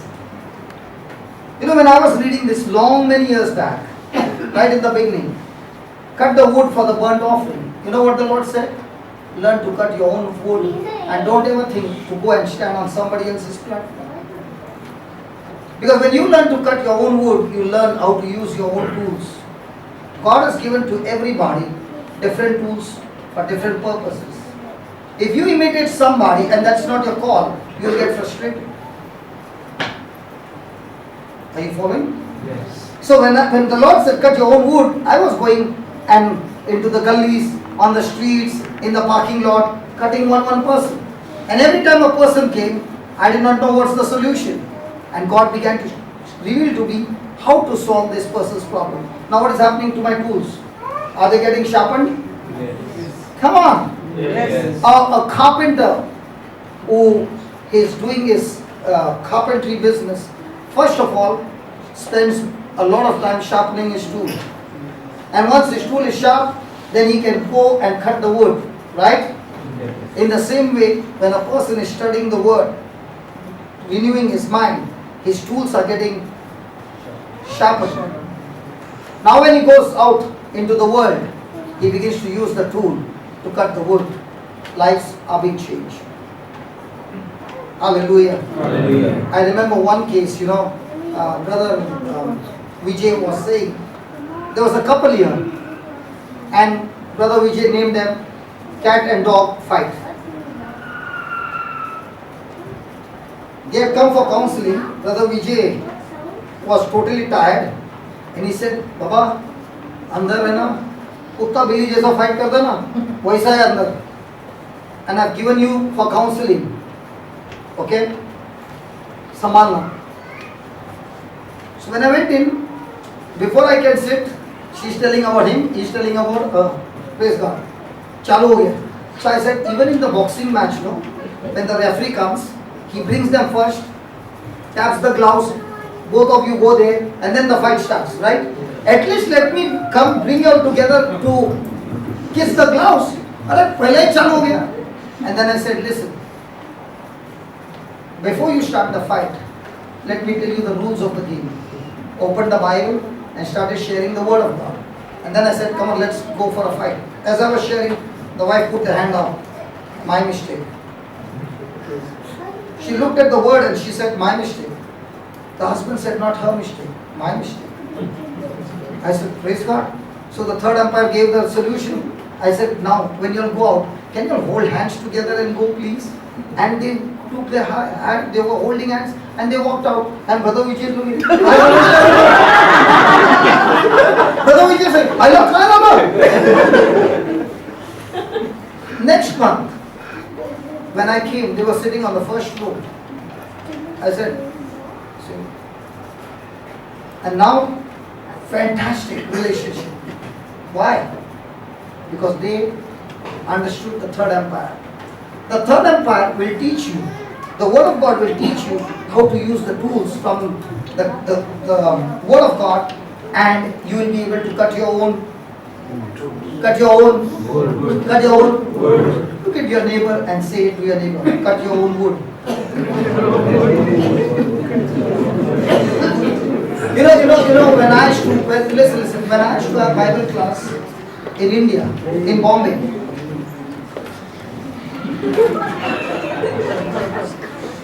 see, students who are talking in the class, I will not only make you stand, I will ask you to bring your father's letter. Better be careful. The daddy and mummy's letter has to come. There is no taking in the class again. You know where daddy and mummy are? Get the letter will be difficult. Here with Jesus. My daddy and mummy are also there. And one day we will also be there. But you can't get the leave note. Yeah, side. But this is how the teacher used to threaten me, man, in my school time. Nice change here, times have changed. Okay, what was I saying? Cut your own wood. I used to have a Bible class. And I used to tell my students, if ever you are thinking of going and standing on somebody else's platform, you will never grow. But if you go one-to-one, see, when you are teaching like this, a person will never grow because it's one-way ticket. But when you're talking one-to-one, she has got some questions. I don't have the answers. So what will I say? I'll come and let you know tomorrow. Go back home, pray and say, God, I want a solution. Tell me what's this. Holy Spirit, you are my teacher.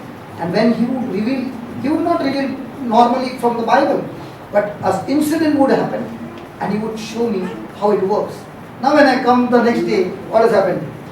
There is a solution. So my understanding of the scripture came more by going one-to-one. Are you understand? Yes. So the tools got sharpened where? One-to-one. Now when I'm praying and giving them some instructions and I'm saying, do it and we'll meet after 2 days. They come back and say, hey, the result has come here. It's working. Now what has happened? Those tools can I use for others? Yes. Hey, are you understand? Yes. Please learn to cut your own wood one-to-one. Growth is extremely high. Because one-to-one, you will feel the pressure. You will feel the corner. Somebody asking you a question and you don't know. And at that time you are in a mess. But the best answer is, I don't know now, but I'll come back to you and take your answer. So when we cut the own wood, so he cut the wood for the burnt offering and rose up. And rose up. Say that, rose up. Rose up. When we are going to face a situation like this, are we going to rise up or go below? Rise up. Sacrificing your son? Come on, if God is going to ask you something of your best, very, very dear to you, are you going to rise up or get depressed? If only God has to say, 500 dirham nikal ya Raj. It is about his son. Can you see the intense relationship? And Abraham, fearless, rose up and went unto the place which God had told him. Abraham rose up. Did Jesus also rise up in the Garden of Gethsemane? 3 times he prayed and then he rose up. What's the meaning of that rise up, rose up? Jesus was wavering in the Garden of Gethsemane, asking the Father, if there is any other way, let it be done, but not my will. But Father, I would like to avoid it, but yet not my way. And then the Father said, no, you have to go through this. That's the time he set his mind. See that?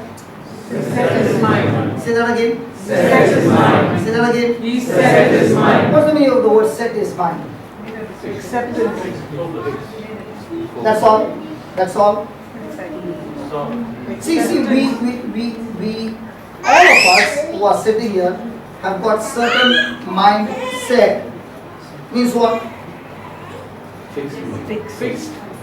We had received some knowledge many years back, and that knowledge has become a concrete in our mind. Example, if a person is in Bombay and is walking and a kala billy, black cat crosses the road, what does he do? He goes back. Okay. That limbu mirchi and that charcoal, which is tied to a vehicle, is fallen on the road, and your leg is about to go. What do? Afternoon people tree. There are many things that were told to us when we were small. Years have gone by, unknowingly, our mind still carries out the same thing. Are you following? Yes. It is called as a mindset. My problem was, whenever I see a chappal ulta, I was told there is a fight in the house. Hey, look at me, okay, now. I got born again. I am preaching the word of God, and in those days, like Brother Vijay, the house is there and all the chappals are out. Everybody puts the chappal right, okay? But while walking, some chappals go ulta. Supposing I have come late, will I enter in or sit there and make the chappal sit down? I used to do that. And one day the Lord said, what are you doing? I'm saying, Lord, I'm doing the chappal sit down. What? That's the time I realized that unknowingly my mind was set on those things. And listen, every decision, every action is based on what? The knowledge. The knowledge that is running. And if the mind is already set. Now, has it ever happened to you that you are going, mind set yesterday? Can I permission granted? Is the permission granted? Sister, no? Okay, she said don't say about my husband. Look, you can carry on. I didn't say anything. After all, it's the husband or not mine. Okay. We were coming out of the house, nicely talking. And the roundabout, he's going. And the wife is asking, where are you going? Suddenly he realizes he's taking me to office instead of bringing me here. Why? Every morning, same roundabout, same direction. Our decision is to come here. But the mind is programmed for what? Office. So wife is asking, where are you taking him? Then he realizes, I have to go there. Mindset. So when God gave these instructions, He set His mind. Now how many times when we have a promise of God, we also set our mind?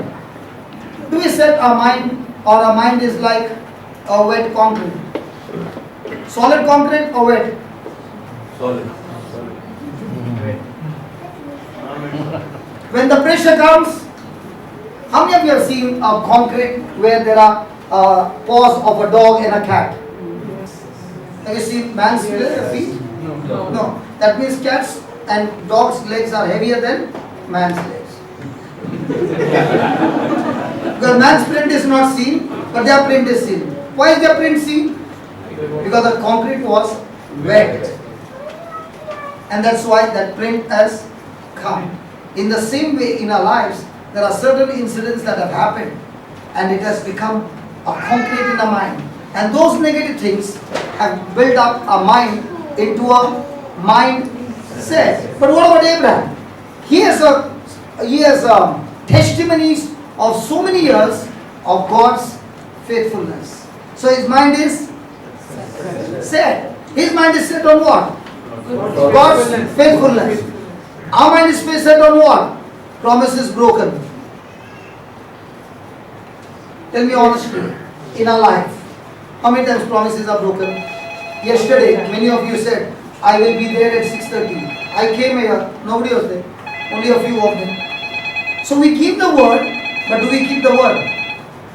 No. So our mind is set on what? People keep their word, but they don't keep their word. So what about this? The same. Are you following? Yes. So he rose up and went to the place of which God had told him. Not a man. What's the time now? 9:15. 9:15. Okay. Worship tak to pहुंच जाएगा, कोई बात. Rose up and went unto the place of which God had told him. Then on the third day, Abraham lifted up his eyes. What was he doing for 3 days? Traveling. But what made him lift his eyes on the third day? The place. So, what was he doing the 3 days? Not praying. What was he meditating?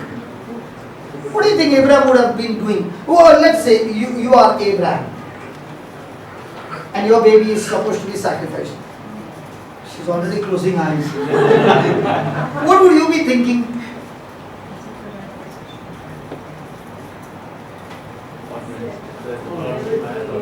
Focusing on God. Tell me more. Focusing on God. Yes. Remembering all His past promises. When was the last time you got worried, sister? How many years back? I don't remember. You don't remember when was the last time you got worried? Praise God, इसका photo लेना पड़ेगा यार.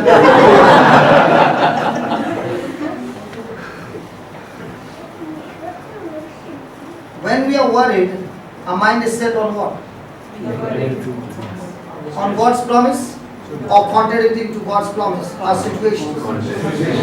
Now what about Abraham? 3 days, what was he doing? Look at Genesis 21 verse 12. Which one comes first, 22 or 21? 21. So in 21:12, see what God is saying to Abraham. And God said to Abraham, let it not be grievous in your sight because of the land and because of that woman.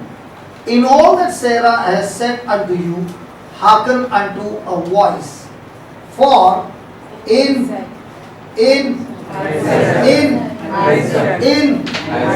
Isaac shall be your seed, thy seed being called. So in other words, through Isaac, you are going to be a grandfather. So 3 days, what is he meditating on? Sacrificing his son? Or, God, you promised me, grandfather.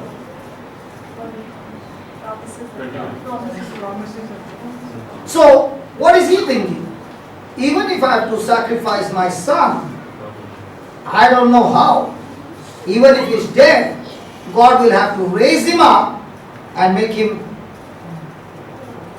a father so that I become a grandfather. 3 days he was doing that. Go to Hebrews chapter 11.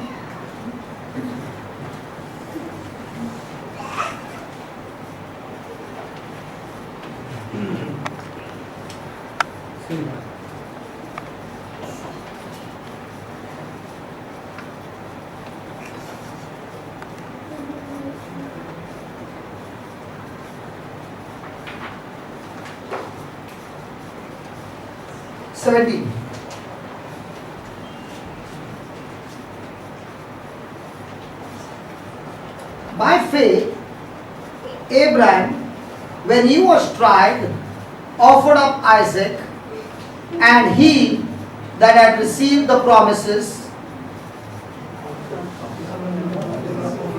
offered up his only begotten son, of whom it was said that in Isaac shall thy seed be called, accounting that God was able to raise him up even from the dead, from whence also he received him in a figure. Now the question is, in the midst of our battles, is our mind fixed on God's promises, or is our mind fixed on our situations? Now Abraham believed that even if my son is dead, God was able to raise him up. In the same way, can I also have that confidence that whatever situation I am going through, God is able to? If I am not confident in God is able to, then I am not fixed. I can say, yes, God is a creator. Yes, praise God. He is a mighty God. He is powerful. He is this, He is that, He is that. Now, we don't have a problem with faith. Because Jesus said, faith as small as a mustard seed can fix the mountain. So where's the problem? The problem is with unbelief. And what is unbelief? Unbelief is any kind of thought or knowledge or thinking which contradicts to God's word. So now, you remember the weighing scale? In not the digital one, the weighing scale. He used to put 1 kg here, and then he would put a vegetable here. But when he would put the 1 kg here, that scale would go down and the other one would go up. And then he would put whatever item is there and then balance the scale. You remember? Yes. Now, let's check our own life. On one side is faith, that I know that God is my Savior. I know, I have experienced it. But on the other side is my circumstances. Okay? Which one do I think throughout the day? Promise on one side, circumstances on the other side. Which one? So, is there a problem with my faith? No, there is no problem with my faith. Where is my problem? Unbelief is more. So, what does unbelief do? Unbelief blocks my faith. Now, what is Abraham doing for 3 days? He is growing his faith and starving his doubts. We are growing our doubts and starving our faith. Are you following? Yes. So it's not just a fluke game, this is not fluke. This is a covenant where Abraham understands his covenant with God and he has set his mind on the promise of God because he believes that God is able to. Now I want to ask you, do we believe that all things are possible to us who believe in God? Yes. Do we also believe that there is nothing impossible to God? Yes. So now, when we know that, no matter what your situation is, are you growing in the promise of this scripture, or are you growing in the circumstances that are talking to you? Are you finding the difference? Yes. Hello, are you finding the difference? So what was he doing on the third day? 3 days. Because his mind was fixed on those promises, he gets step number 2. Look at the step number 2. Then on the third day, Abraham lifted up his eyes and saw the place far off. When, put that Psalm 16, thank you, Holy Spirit. 16 or 18, I don't know, just put that Psalm 16. Still up there. 16. And put the last 11. You will show me the path of life in thy presence. So who are the people who will discover God's path for our life? Those who are in the Present. Now, is it possible for a person to sit in the Blessed Sacrament, right in front of the Blessed Sacrament, and still not be in the presence of God? How? Are you following? So what about Abraham? Even though he's journeying, is he still in the presence of God? Yes. Yes, why? Because his thinking is fixed on God's promises. So when we are going through the battle, is our mind fixed on the promises or fixed on our situations? So if I am not in the presence of God, am I confused now? Yes. And in my confusion, will I take the step which is easy or which will be the instruction from the Bible? Easy. And what looks to be easy can lead me into a mess.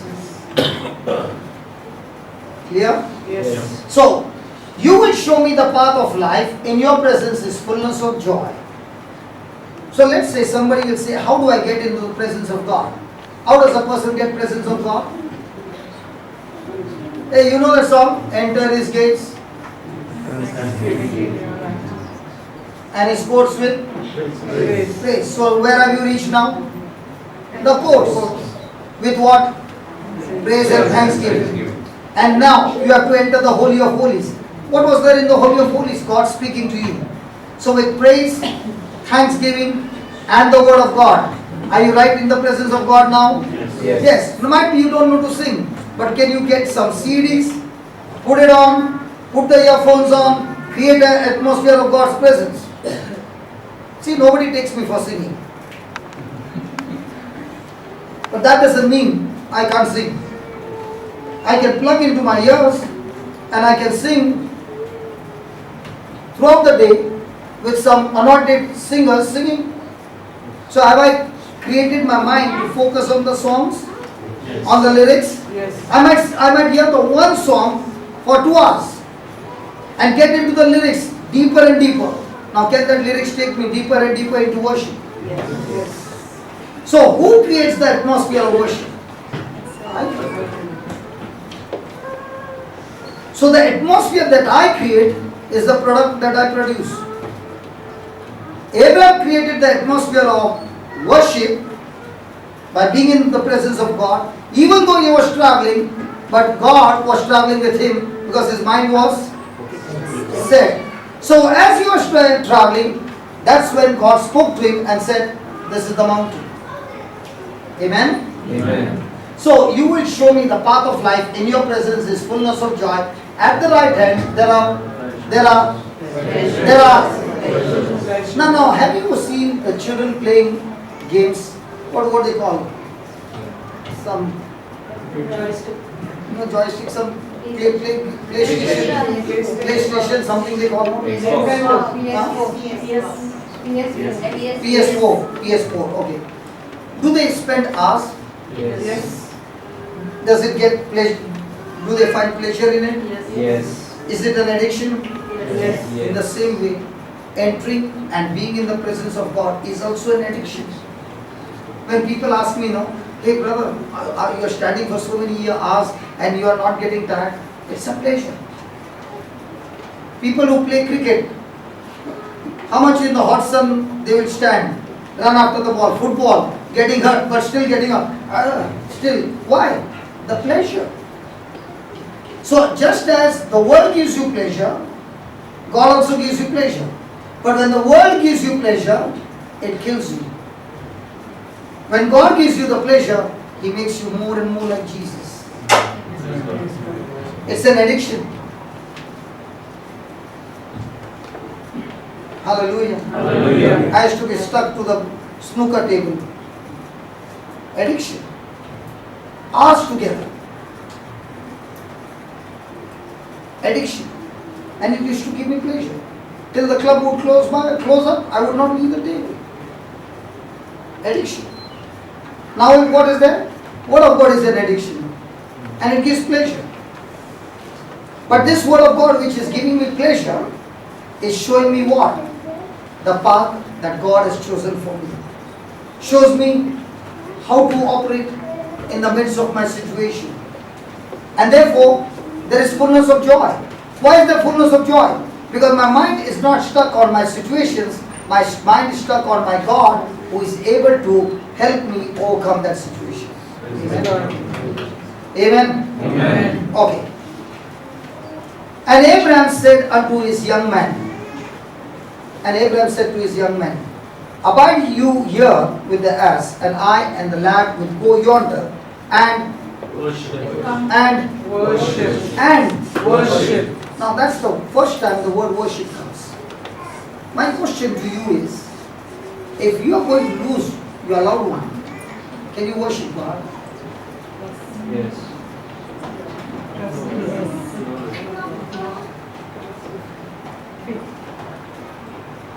When you are in extreme pain, can you worship God? No. Because all your emotions are saying, why God, why? And what about Abraham? So what's the meaning of the word worship? Taking the scriptures, come on, somebody give me the definition of worship. Praising Him. Praise God for circumstances. Praise on your application. Anybody having an RSV Bible? Anybody who has come with an RSV Bible?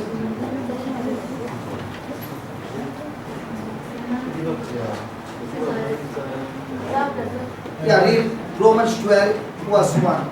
You will get the definition of worship. किती time आहे? 2 तास अजून आहे? थोडे लोक आजारी आले तो we can start. या हा? फक्त worship थांब. हा, Worship. वर्ष worship. वेळ.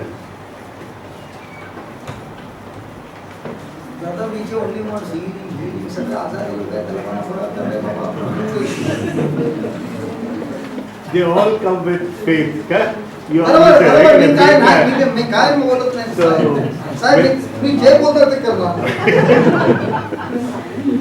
फक्त थोडं एक्सटेन्शन द्या Romans here you are still searching for Romans where have you reached tell me no anybody will throw Present your body.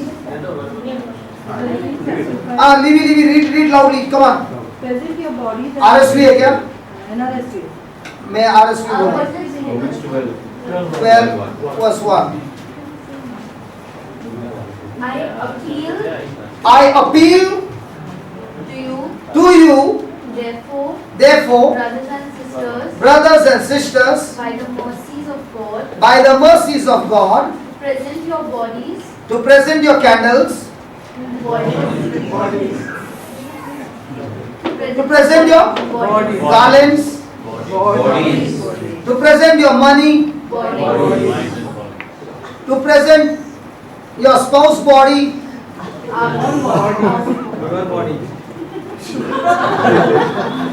to present our own body as a living sacrifice, as a dead sacrifice. Imagine a sheep or a goat has been brought, a lamb has been bought, and is alive, and is going to be sacrificed. Is it going to be painful? Suffering? So offer your body for what? Hey, offer your body for what? Offer your body or the boss body? Those who are troubling, offer them for sacrifice. What is he saying? Own body as a living sacrifice, holy and acceptable to God, which is your spiritual worship. So what is worship? Singing songs, slow songs.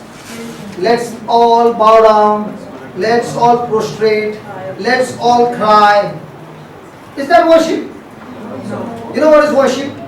Worship is when a person comes and says, Lord, the last time I came to you and you gave me some instructions, I failed miserably. And I've come back to you with that intention that I want to pass this time. Please help me. I offer my weaknesses. I offer my desires. I offer all that pleasure that is displeasing to you. And when I walk out of this place, Lord, I want to go back a changed person, that I can go and take that test again and come back and report to you that this time I did not fail. You strengthened me and you helped me to pass the test. That's called worship. Worship is not singing songs. Worship is saying, God, I failed, but I want to pass by being obedient to your word. And it's going to take sacrifice. What is sacrifice? Mothers always sacrifice. Fathers never sacrifice. Father लोगों को कुछ नहीं है, माँ का ही है. What is sacrifice? Sacrifice is what you are asking me to do is extremely painful, is extremely uncomfortable. I don't want to do it, but because I love you, I will still do it for you. Sacrifice. The reason I'm doing it is only love. I'm not getting any benefit out of it, but I'm only doing it for love, and that's sacrifice. And that's what you're saying. Jesus, I'm coming to you for worship. Means what? I failed. I'm not coming here to get some benefit from you. You have given me already. But I have come here to offer myself as a living sacrifice. That the areas where I failed, I want to pass. I want to please you. And that is sacrifice. And what is Abraham saying? Abraham might be saying, God, there is so much of emotions in my system running, but I want to keep your word.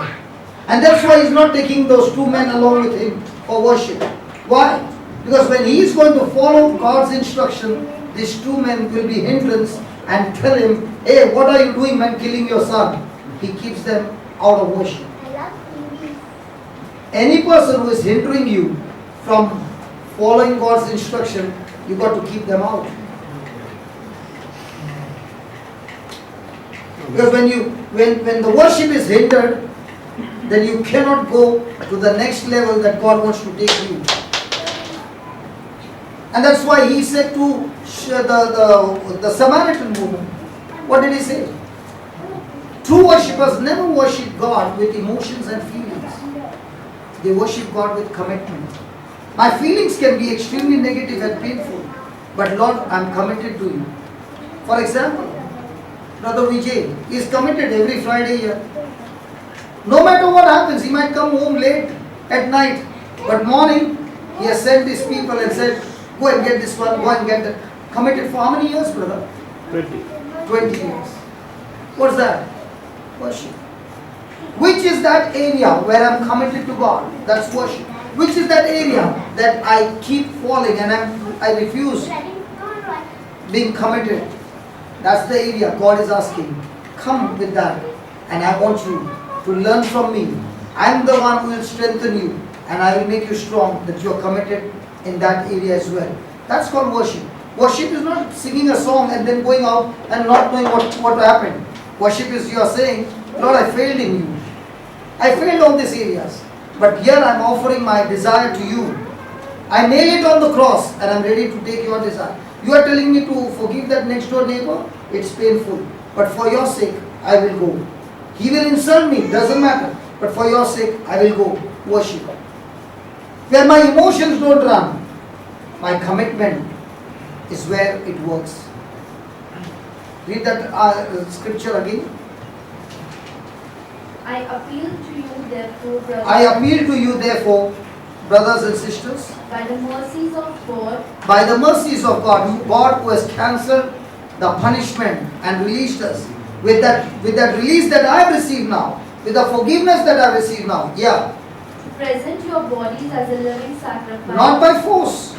Worship is not by force. It is an offering. That's why we say offertory. It's not that everybody who has come here, you have to give 100 dirhams. But when you are going to holy tour, you have to. Is it an offertory?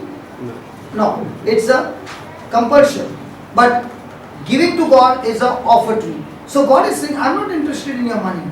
I'm interested in you. Then you will say, why should I give the money? Because money is more dear to me. And God wants to see how much can you part with that.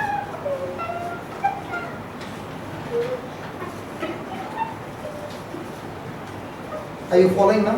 Yes. Is God interested in your money? No. He is interested in what is your relationship with money compared to my relationship with you. Which one is stronger? I can say, God, you are stronger. Then if he says, empty your purse, what do you say? That's worship. And that's why he's saying to those two men, you stay here. And when I'm going for my worship, I'm coming back with my son. I'm going to sacrifice my son. He's telling himself. But when I'm coming back, I'm not coming back with a dead body. My worship will raise my son. And I'm coming back with my son anointed by God. Amen. So when a person comes into worship, all his flesh has to die. And when he gets up from worship, he goes out resurrected with new power, new test, new circumstances, new trials, ready to face it and come back and report to God, it is done. So are we worshippers? Come on, are we worshippers? Because our worship is sing a slow song. Now you take that same song that we sang. Let's take the lyrics and now you'll understand. When I look into your holiness. Now what are you comparing? We compare when I say, brother, for example, brother, don't take drinks. What don't take drinks? Everybody is taking now. Comparing with whom? But when a person is comparing, he's not comparing with the world standard, he's comparing with God's standard. So he's saying, I'm not looking at people's holiness, I'm looking at your holiness. When I look into your holiness, when I look into your loveliness, God, you're so lovely, you're so good. In spite of what I've done, you still forgive me and still bless me. I'm looking at that comparison. I want to be like you. Worship. Then, when I look into your holiness, when I look into your loveliness, when all things that surround become, now all things that were surrounding Abraham was what? His son.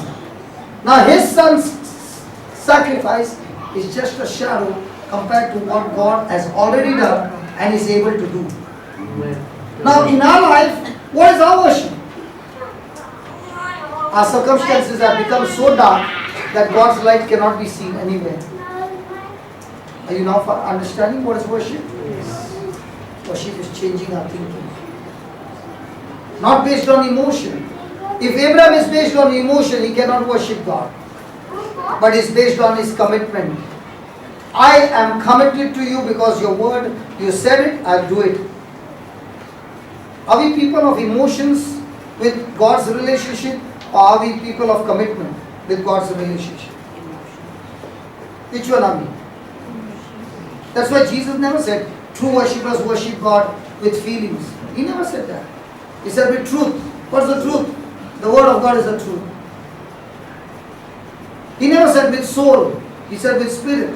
Because your spirit is never connected to your senses. Your soul is connected to your senses. We'll continue tomorrow. Topic is good? Yes. The happiest person is my brother Vijay. आता healing session होना. It's got, I understand, brother, the thirst that you have for the people to get healed. All those who need healing, can you please stand up?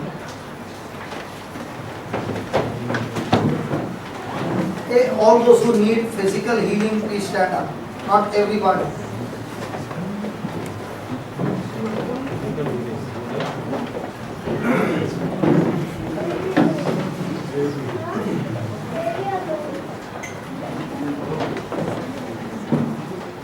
Can you play that song? When I look into your holiness. Oh, you removed it? Is there? Is there, is there? Can we just close our eyes? Those who are standing, please.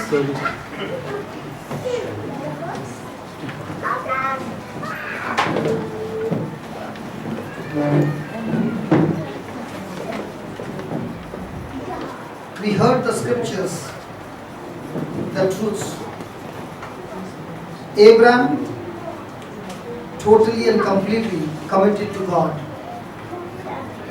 What God had demanded from him was extremely dear.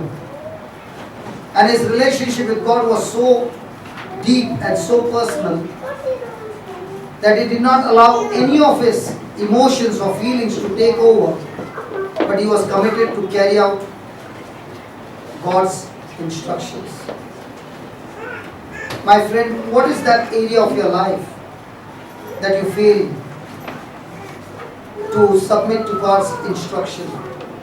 That is hindering your worship. And as long as that is blocking your worship, you cannot go back victorious. The Lord is here. He is saying, when you're weak, my grace is sufficient for you to make you strong. But in your weakness, anything that is displeasing to God, anything that is distracting you, anything that is hindering your relationship with God, this is the time asking God, help me God to put it to death. That desire that is displeasing to you, Lord, put it to death. I cannot do it with my strength. I need your strength, Lord. Talk to the Lord, my friend, and tell him. Please close your eyes. Please don't get distracted.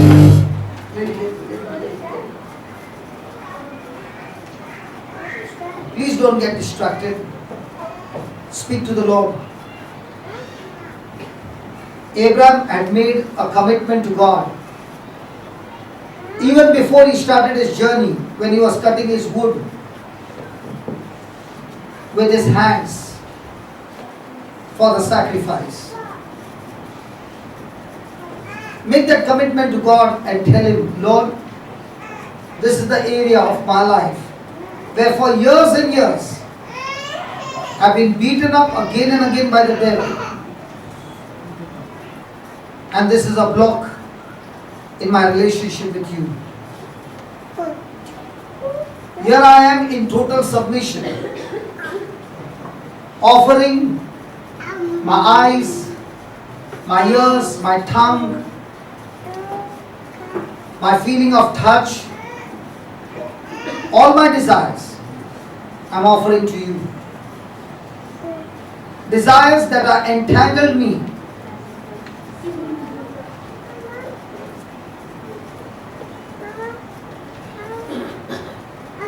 the sinful things. Here I am committing myself to you, Jesus. Abraham believed that God was able to raise his son. In the same way, Lord, I believe you are able to raise me from all my weaknesses. I'm not standing here for my healing or my blessing. I'm standing here, Lord, that I want to become holy like you. Today you said, Lord, when I endured temptation in the midst of my trial, you give me a crown of life. Lord, I want my crown to shine brighter and brighter. I'm not here to ask for a blessing or a healing. I'm here to ask for my relationship with you, the healer, the blesser, my Savior. All this time I've been selfish, Lord. But now, I with my own choice want myself to be crucified, so that from now on,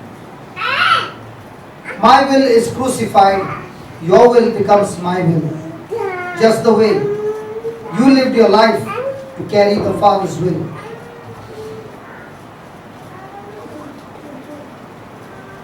Please talk to the Lord.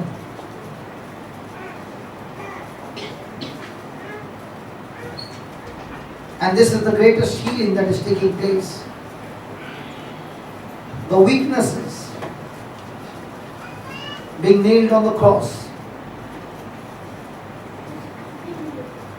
Selfishness, self-centeredness being nailed on the cross.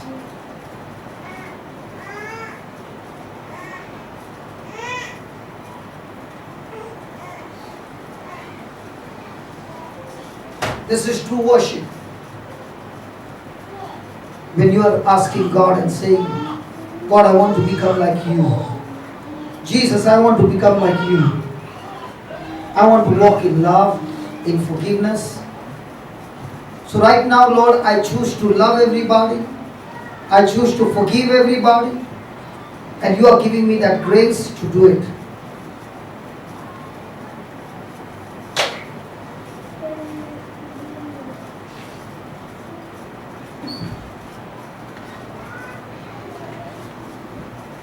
Just as Abraham offered his son as a sacrifice, Lord, you did not allow him to kill his son, but gave him a substitute, a lamb caught up in a thicket by his horns.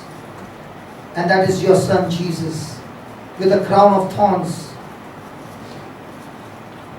Lord Jesus, at this very moment we look at your sacrifice on the cross. And as we have committed ourselves, submitted ourselves to you, Jesus, from your perfect healthy body, which was scourged at the pillar and wounded for our sin and for our sake, from every wound, Lord, is flowing your healing power. Is flowing your healing power into the bodies of every person over here. Every person who is standing, every person who is watching through the internet, through the video, Lord, your healing power is flowing. Receive, believe, and receive the fire of God working in you. Jesus said at the tomb of Lazarus, Martha and Mary, if you believe, you will see my glory. And that same Jesus is saying to you right now, He is the same yesterday, today and forever. He's saying to you, receive my love. Receive my forgiveness. His wounded hand is upon you. And from His wounded hand is flowing His love. He is the light, and He destroys every darkness. My dear sister, your womb has been recreated now in the name of Jesus. Your womb is recreated right now in the name of Jesus. Amen. That fire is flowing and creating. The same fire is creating new organs. I'm here to testify. A man in Goa had one kidney, and in the midst of worship, he experienced the power of God. His kidney was damaged. When he went for the test the second time, the doctors could not understand, because now they found that he has got 2 kidneys and working perfectly. God is a creator. As you worship Him, He is creating new organs. I said He is creating new organs. I said He is creating new organs. The question is, Abraham believed that God is able to raise his son. Are you believing that God is able to create new things in your life? Yes. New things. Yes. New organs. Yes. New things. Yes. Wherever you are in trouble, look at the Lord Jesus touching you and creating new things in its place. New things. New things. New things. Complete restoration. Recovery. I said recovery. Yes. Restoration. Yes. All your organs functioning perfectly. Perfectly. Every organ functioning perfectly. Functioning perfectly inside of you. Every malfunction in your body, in the name of Jesus, I command it to cease right now. In the name of Jesus. In the name of Jesus. In the name of Jesus. In the name of Jesus. Receive a creative miracle. Whatever you needed, receive that creative miracle and keep looking at Jesus and tell Him, Lord, I receive. I believed it and I received it. I believed it and I received it. I believed it and I received it. And I thank you, Jesus. I thank you, Jesus. I thank you, Jesus. Wherever your children are, believe. Great is the peace of my children. Isaiah 54. God is saying, great is the peace. God is comforting you and saying, listen, mother, listen, father. Your child, wherever your child is, let there be great peace in your heart, for your child is taught by the Lord. Your child is taught by the Lord. The Spirit of the Lord is upon your children. God Himself has anointed your children. He has anointed them to proclaim the good news to the poor. He has anointed them to proclaim release to the captives. He has anointed them to declare sight to the blind. He has anointed them to set the oppressed, depressed and suicidal tendencies, all these people set free. He has sent your child, He has anointed your children to go forth and proclaim the year of the Lord's favor. Thank you, Jesus. Thank you, Jesus. Thank you, Jesus. Thank you, Jesus. Thank you, Jesus. Thank you, Jesus. Thank you, Jesus. Hallelujah. Hallelujah. Hallelujah.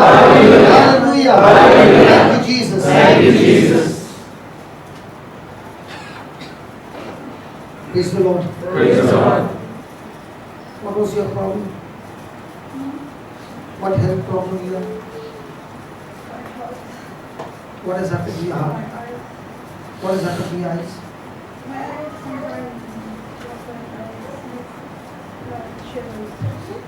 You used to get shadow. Now how do you see? Clear? Yes. It will not come and go anymore. Now that it has got clear, it is cleared permanently. Okay? Okay?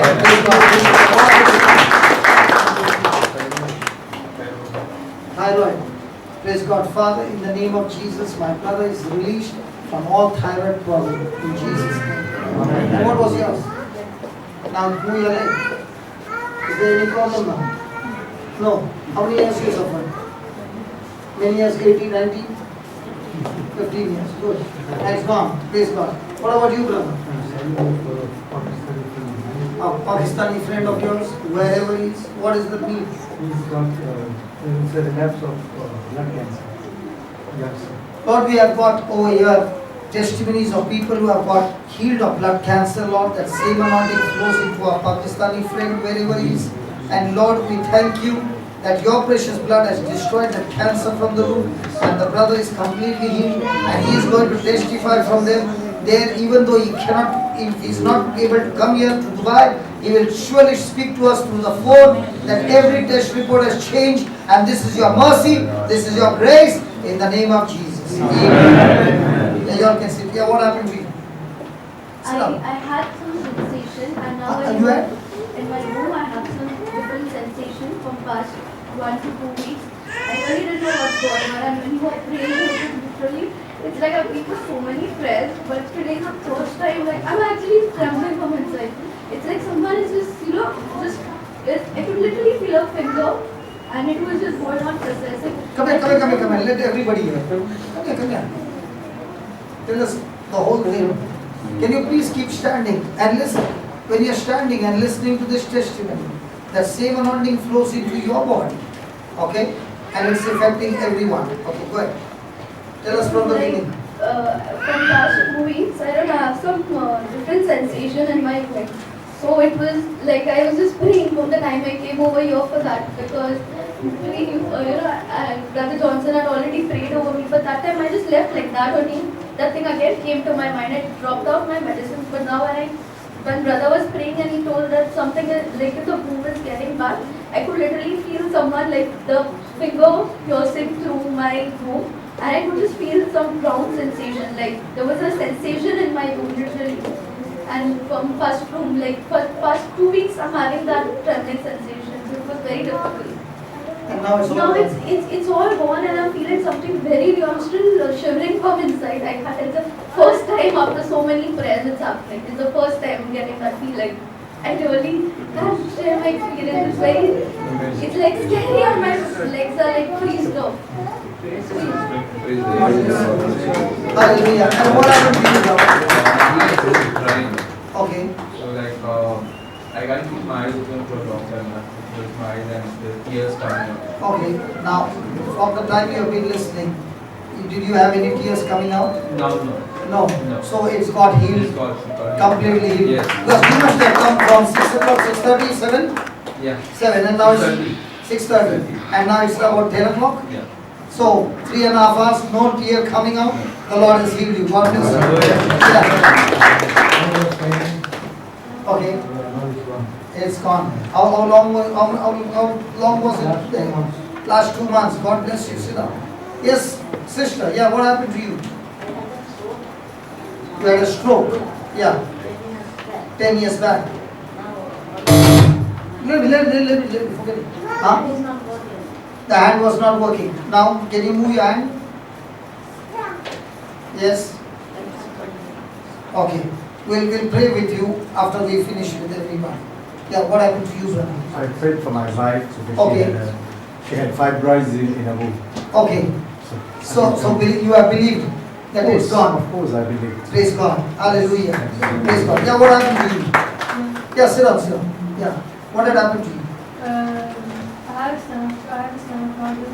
Okay. Like my stomach pain frequently. Stomach problem. Yeah. And now is it there? No. It's all gone? From how long were you suffering? March. From March. And it's gone. Thank you, Jesus. God bless you. Yeah. I have a sinus problem. My nose is involved into bed. Hey, wow. His bone is bent. Come here. Praise God. Okay. Can we make his bone straight? Yes. Pakada ya pakad? Okay. Father, we thank you that your word is alive and active and sharper than a double-edged sword. It's like a hammer, Lord. Father, in the name of Jesus, we speak to that bone in the nose. Whatever has gone realigned, we command it to be aligned right now. And the holes that are used for breathing, all those holes that are jammed, we command those holes to be opened. Opened. Yes, opened. Beautiful. Open. Open. Open. Open completely. Completely. Completely. In the name of Jesus. Thank you, Lord. Thank you, Lord.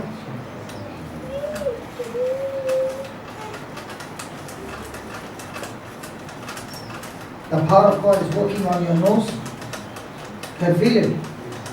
Yeah. Yeah, the heat. Just like the iron is made red hot and then made straight, the Spirit of God is getting your bone straight so that there is no more block in your breathing. Thank you. Thank you. Thank you, Jesus. Amen. Now breathe in and breathe out. When was the last time you took a breath like that? 4 years back. Go ahead. Take it one more time. One more time. The pathway is clear? Praise God. You could not breathe that way. It used to be jammed. Always. Praise God. Yes, sit down.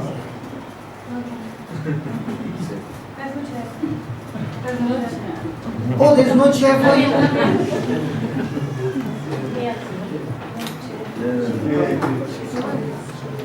Okay. My mother-in-law. Okay. She was having hernia. She had a hernia operation some 2 months ago, and yesterday again she was not well and hospitalized. So you got a phone on in your hand? No, it's my husband's. Recorder, okay. Okay. So you believe that your mother-in-law is touched? She was having again the pain. Okay. So today night you go and talk. Today night you can't talk. Tomorrow you talk and tell us in the evening what happened to your mother-in-law. Yeah. I had allergy. I have allergies and Okay. Okay. Mama and Papa told you to do something, right? Allergy, I told do not know. I have not told anything about the allergy. Skin allergy? Is it skin allergy? Okay. Anybody suffering from skin allergy? Okay. Will you do something? Okay. The Bible says, listen to this. And if you know anybody suffering from eczema or anything, okay, listen to this. The Bible says there was a man named Naaman in 2 Kings chapter 5, okay, he had leprosy. So he wanted to get healed. So he came to Elisha, the prophet. And the servant of Elisha sent the servant there and told him, go and dip yourself in the river Jordan. Naaman got angry because the prophet did not come to talk to him. So Naaman's servant said, why don't you just follow his instructions? So Naaman went and dipped himself in the river Jordan 7 times. The 7th time when he got up, the skin was made brand new. And what was that? Leprosy. Okay. Now you say the same thing. Jesus, you turn water into wine, wine into your blood. So when I am under a shower, it's no longer water, but I believe that it is your blood that is all over my skin. And just as Naaman received a brand new skin, the blood of Jesus has destroyed this allergy of skin infection and given me a brand new skin. So keep on thanking God. Thank you, Jesus. It is through your precious blood I have received a new skin. Allergy is destroyed completely. Do it. 1 month later on, come and report to us. Brand new skin. Done?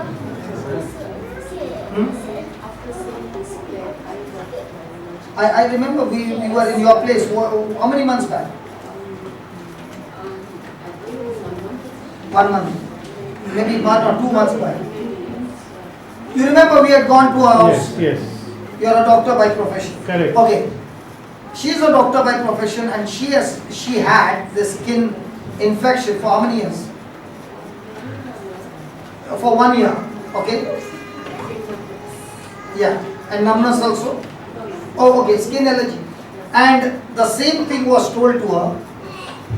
Jesus, you turn water into wine and wine into your precious blood. In the same way, I believe, Lord, that I am dipping my fingers in your precious blood. Now with the eyes she can see water. With her face she is believing blood of Jesus. Yes. And I told her do it every day. Praise God. She is sitting here to say that prayer worked and she is free from skin allergy. Amen. What about you? My last month report was that I have a regulatory issue that before I can conceive, they have to remove it and remove my ovary, and I will conceive too. Do you know today what the Lord did? He recreated all your organs, reproductive organs internally, that the womb is ready to bring forth anointed children, not child, children, in the name of Jesus. Abraham believed that God was able to raise his son. In the same way, you believe God is able to give me brand new womb, everything ready, and not just children, anointed children. Anna will pray God Samuel. Anna will pray God Samuel. Elizabeth got John the Baptist with lot of prayer. So some prophet is coming. I'm standing problem from my sister. For last 2 months she's under her leg plaster.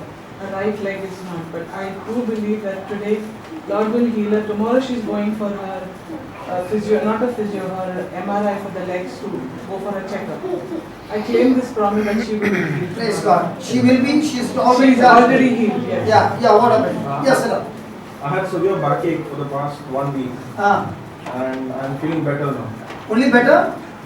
Yeah, Should I come and shake you? it will go eventually. No, it's still there, pain is still there? Yeah, the pain is still there. Slight pain, but as compared to what it was earlier, it's reduced now. Okay. Do this way. 3 times. Again. Now check. Yeah. Go on. Praise God. Follow the instruction, it is done. In the name of Jesus. Yeah. Brother. Yeah, I have back and knees pain. Sometimes I get.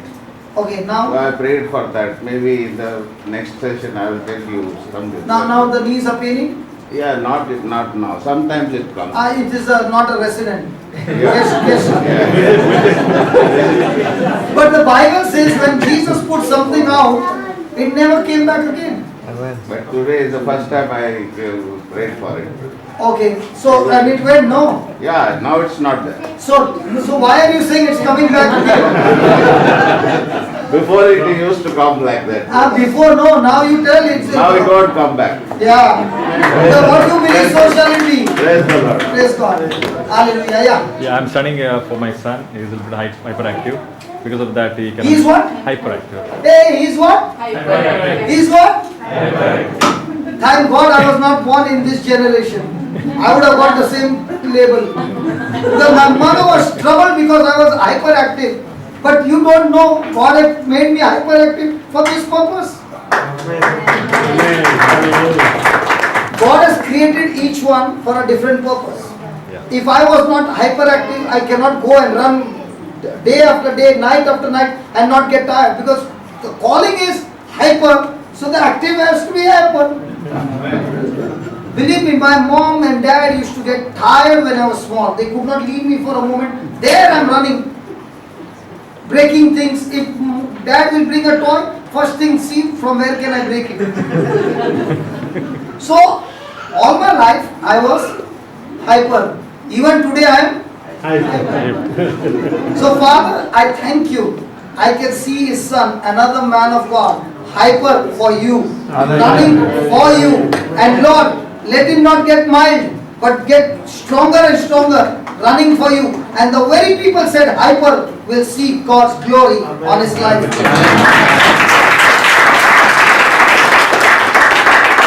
Keep on saying, my son is hyper for the Lord. And if he is hyper for the Lord, what about Paul? Paul was not hyper? Yes. Very rarely children become hyper. Yeah, next. Oh. I came to pray for my son. Okay. He has a problem, but he alone is there. Okay. He's talking with Okay. So believe today the Lord has given your son a miracle. As next month, year 6 is a problem in Solo.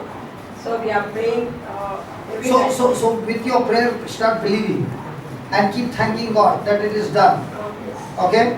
Thank you, Jesus. Anybody behind, brother? Anybody? Yeah, come. No, sir, ठीक है. Here, one minute. Who? Yeah, back pain. Is it still there? Yeah. Brother Vijay, खींचो आप. जोर से. और जोर से. Thank you, Jesus. Now check. Is there? Huh? Is there? Come. Here. No. Master stroke.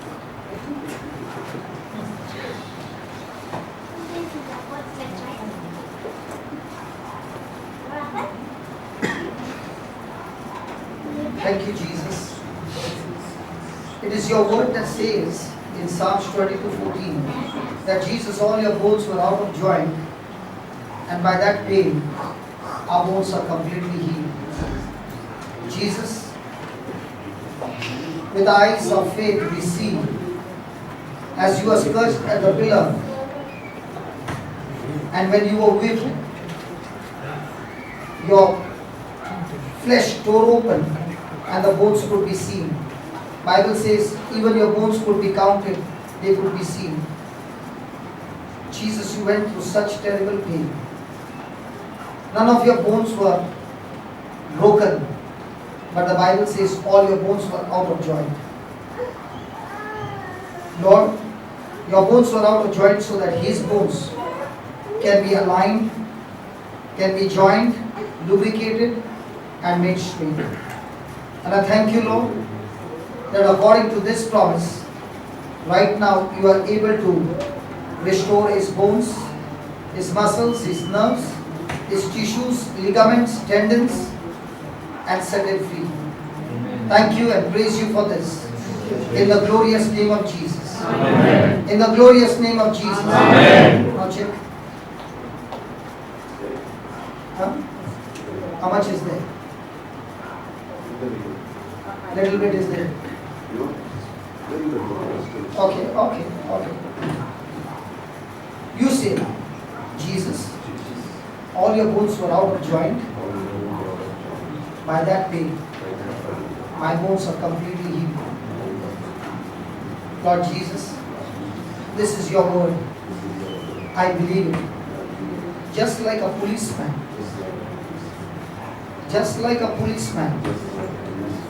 who enforces the law and brings everything in order. In the same way, I use your word like a policeman enforcing your authority over that sickness, and I cast it out and I command it, get out of my body.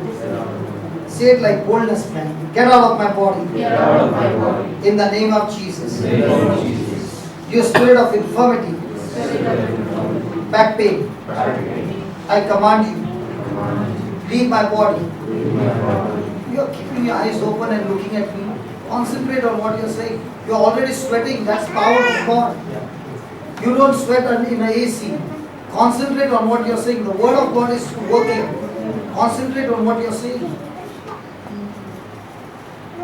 Lord Jesus, help me come out of my unbelief.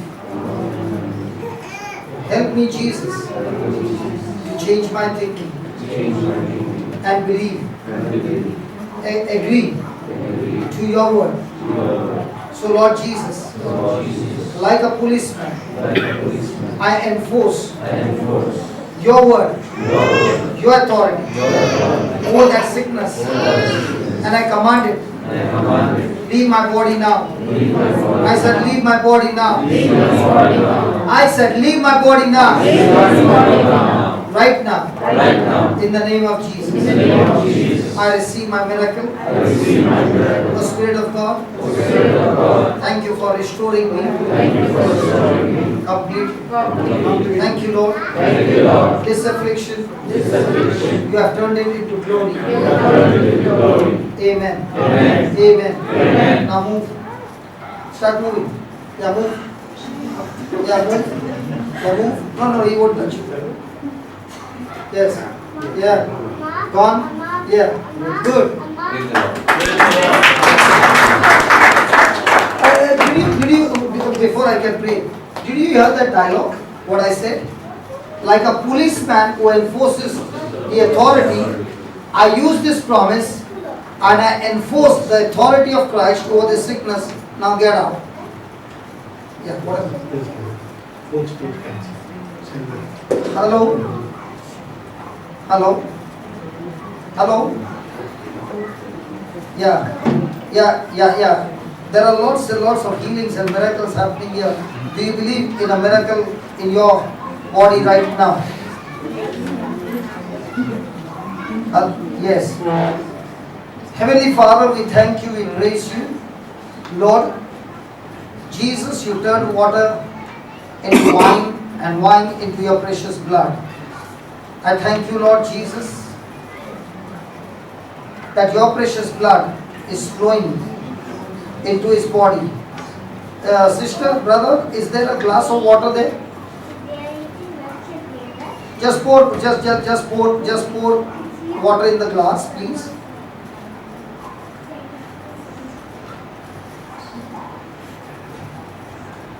Yeah, no problem. Oh, yeah, no problem. Thank you, Jesus. Praise you, Jesus. Stay. Thank you, Jesus. Thank you, Jesus. And the best part, this prayer is being recorded, and we will see the testimony. Are you ready?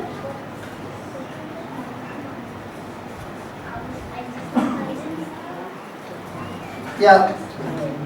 You got the water? It's ready? Okay, thank you, Jesus. Praise you, Jesus.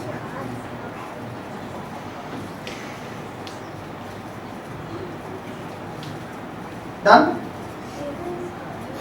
Yes. Take that glass in your hand with the water and I'm going to make a prayer, okay?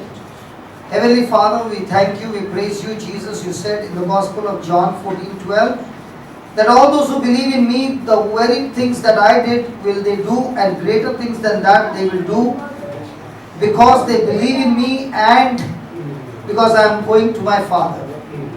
Lord Jesus, thank you that your word says that you change water into wine at the wedding in Cana, and you turned that wine into your precious blood at the Last Supper. So Lord Jesus, in your name I ask you to change this water into your precious blood. And I believe, Lord, that as these words are spoken by the power of the Holy Spirit, the blood of Jesus is in that glass. And as this brother drinks that blood of yours, O Lord, according to the book of Revelation, we overcome every work of the devil, we overcome the Satan by the blood of the Lamb and by the word of our testimony. So as he drinks this blood of yours, Jesus, the blood that flows into his system searches for the cancer and destroys cancer right from the root, and every cancerous cell is completely destroyed, and life is flowing into the blood. The white blood corpuscles are multiplying, and now they have become the killer cells, killing the cancer cells, and the immune system is rising up and health is being restored. Amen. Lord, I thank you and I command the killer cells to produce, to kill that cancer right now, and the immune system to grow in the name of Jesus. I command the body be restored back to health in the name of Jesus. Thank you and praise you, Father, in the name of Jesus. Amen. Amen. Now, my dear brother, drink the blood of Jesus and say, in the name of Jesus, I am drinking your precious blood, Jesus, and you have destroyed this sickness.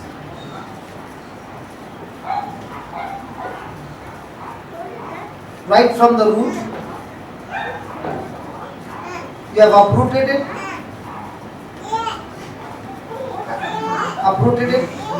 and it shall never come back again. I am completely healed, set free,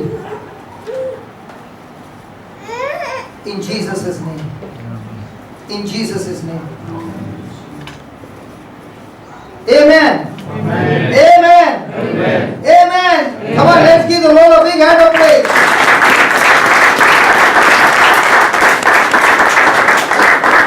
Hallelujah. Hallelujah. Loving Father, we thank you for this wonderful time that we had and the topic on worship, Lord. We thank you that you are taking us deeper and deeper and making us understand what is worship. And as we become true worshippers, Lord, the first thing that will happen in our life is we will be more and more transformed into the image of your Son, Jesus. Father, thank you. Thank you for this day. Thank you for my brother Vijay, his family, his household, who has been giving this place again and again to be used for your glory. Lord, everyone who have heard the word and responded to this word with faith will surely see the manifestation.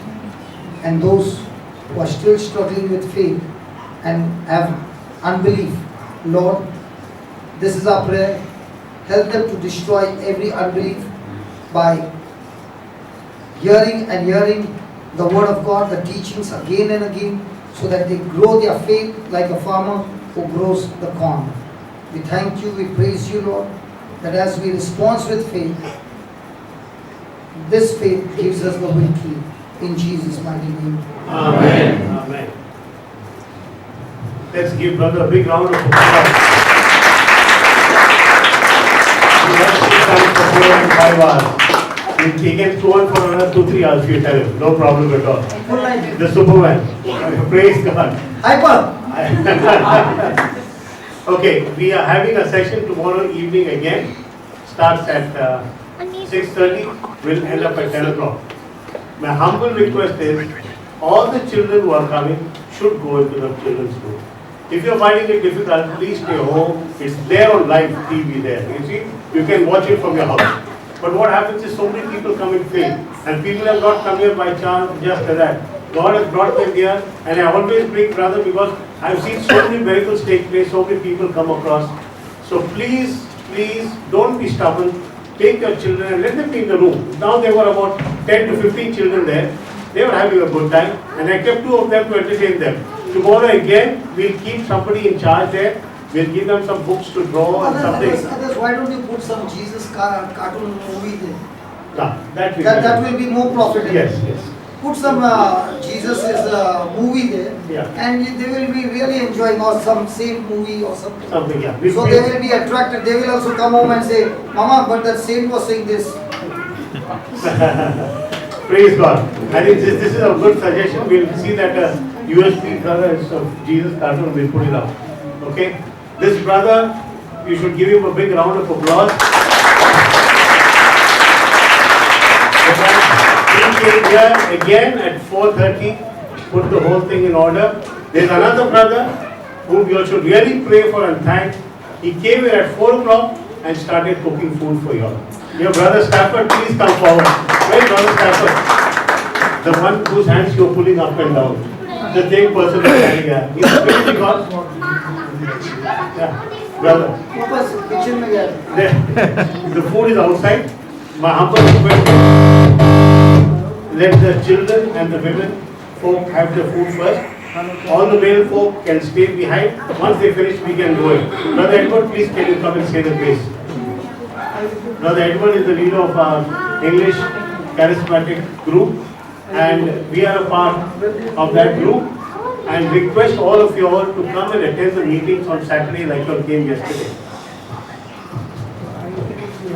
Praise the Lord. Praise the Lord. You know, all this has been possible because one man was generous here. Praise the Lord. Praise you know who the generous man? Brother Vijay and the family.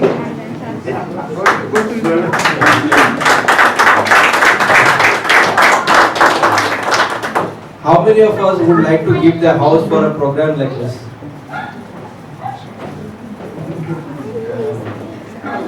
Alas.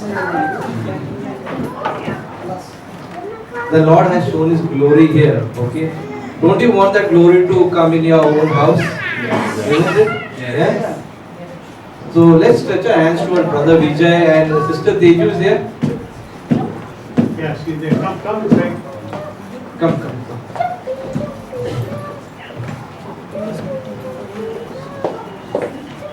By the way, this house doesn't belong to Brother Johnson, right? It belongs to Teju and Vijay.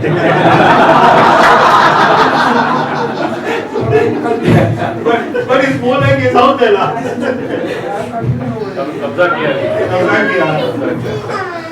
stretch your hands towards them and the entire family. Okay? For this reason you are here. Gracious loving Father, we just want to thank you and praise you for Brother Vijay and Sister Teju and the entire family, Lord. Thank you, Father God, for giving them a generous heart, Lord.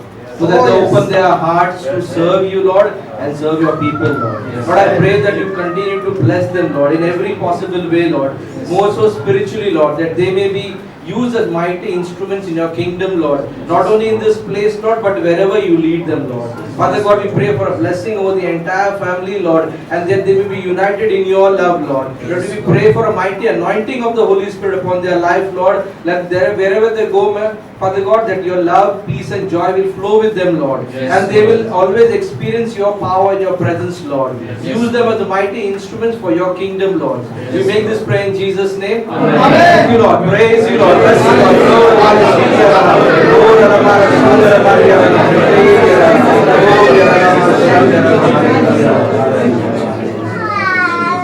Are you hungry? Yes. I thought you all had enough spiritual food. Okay, let's say the grace. Bless us, O Lord, and these are gifts which we offer for the Lord Christ our Lord. Amen. In the name of the Father, and the Son, and the Holy Spirit. Enjoy your dinner. Ladies and children first, okay?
Just keep this book on.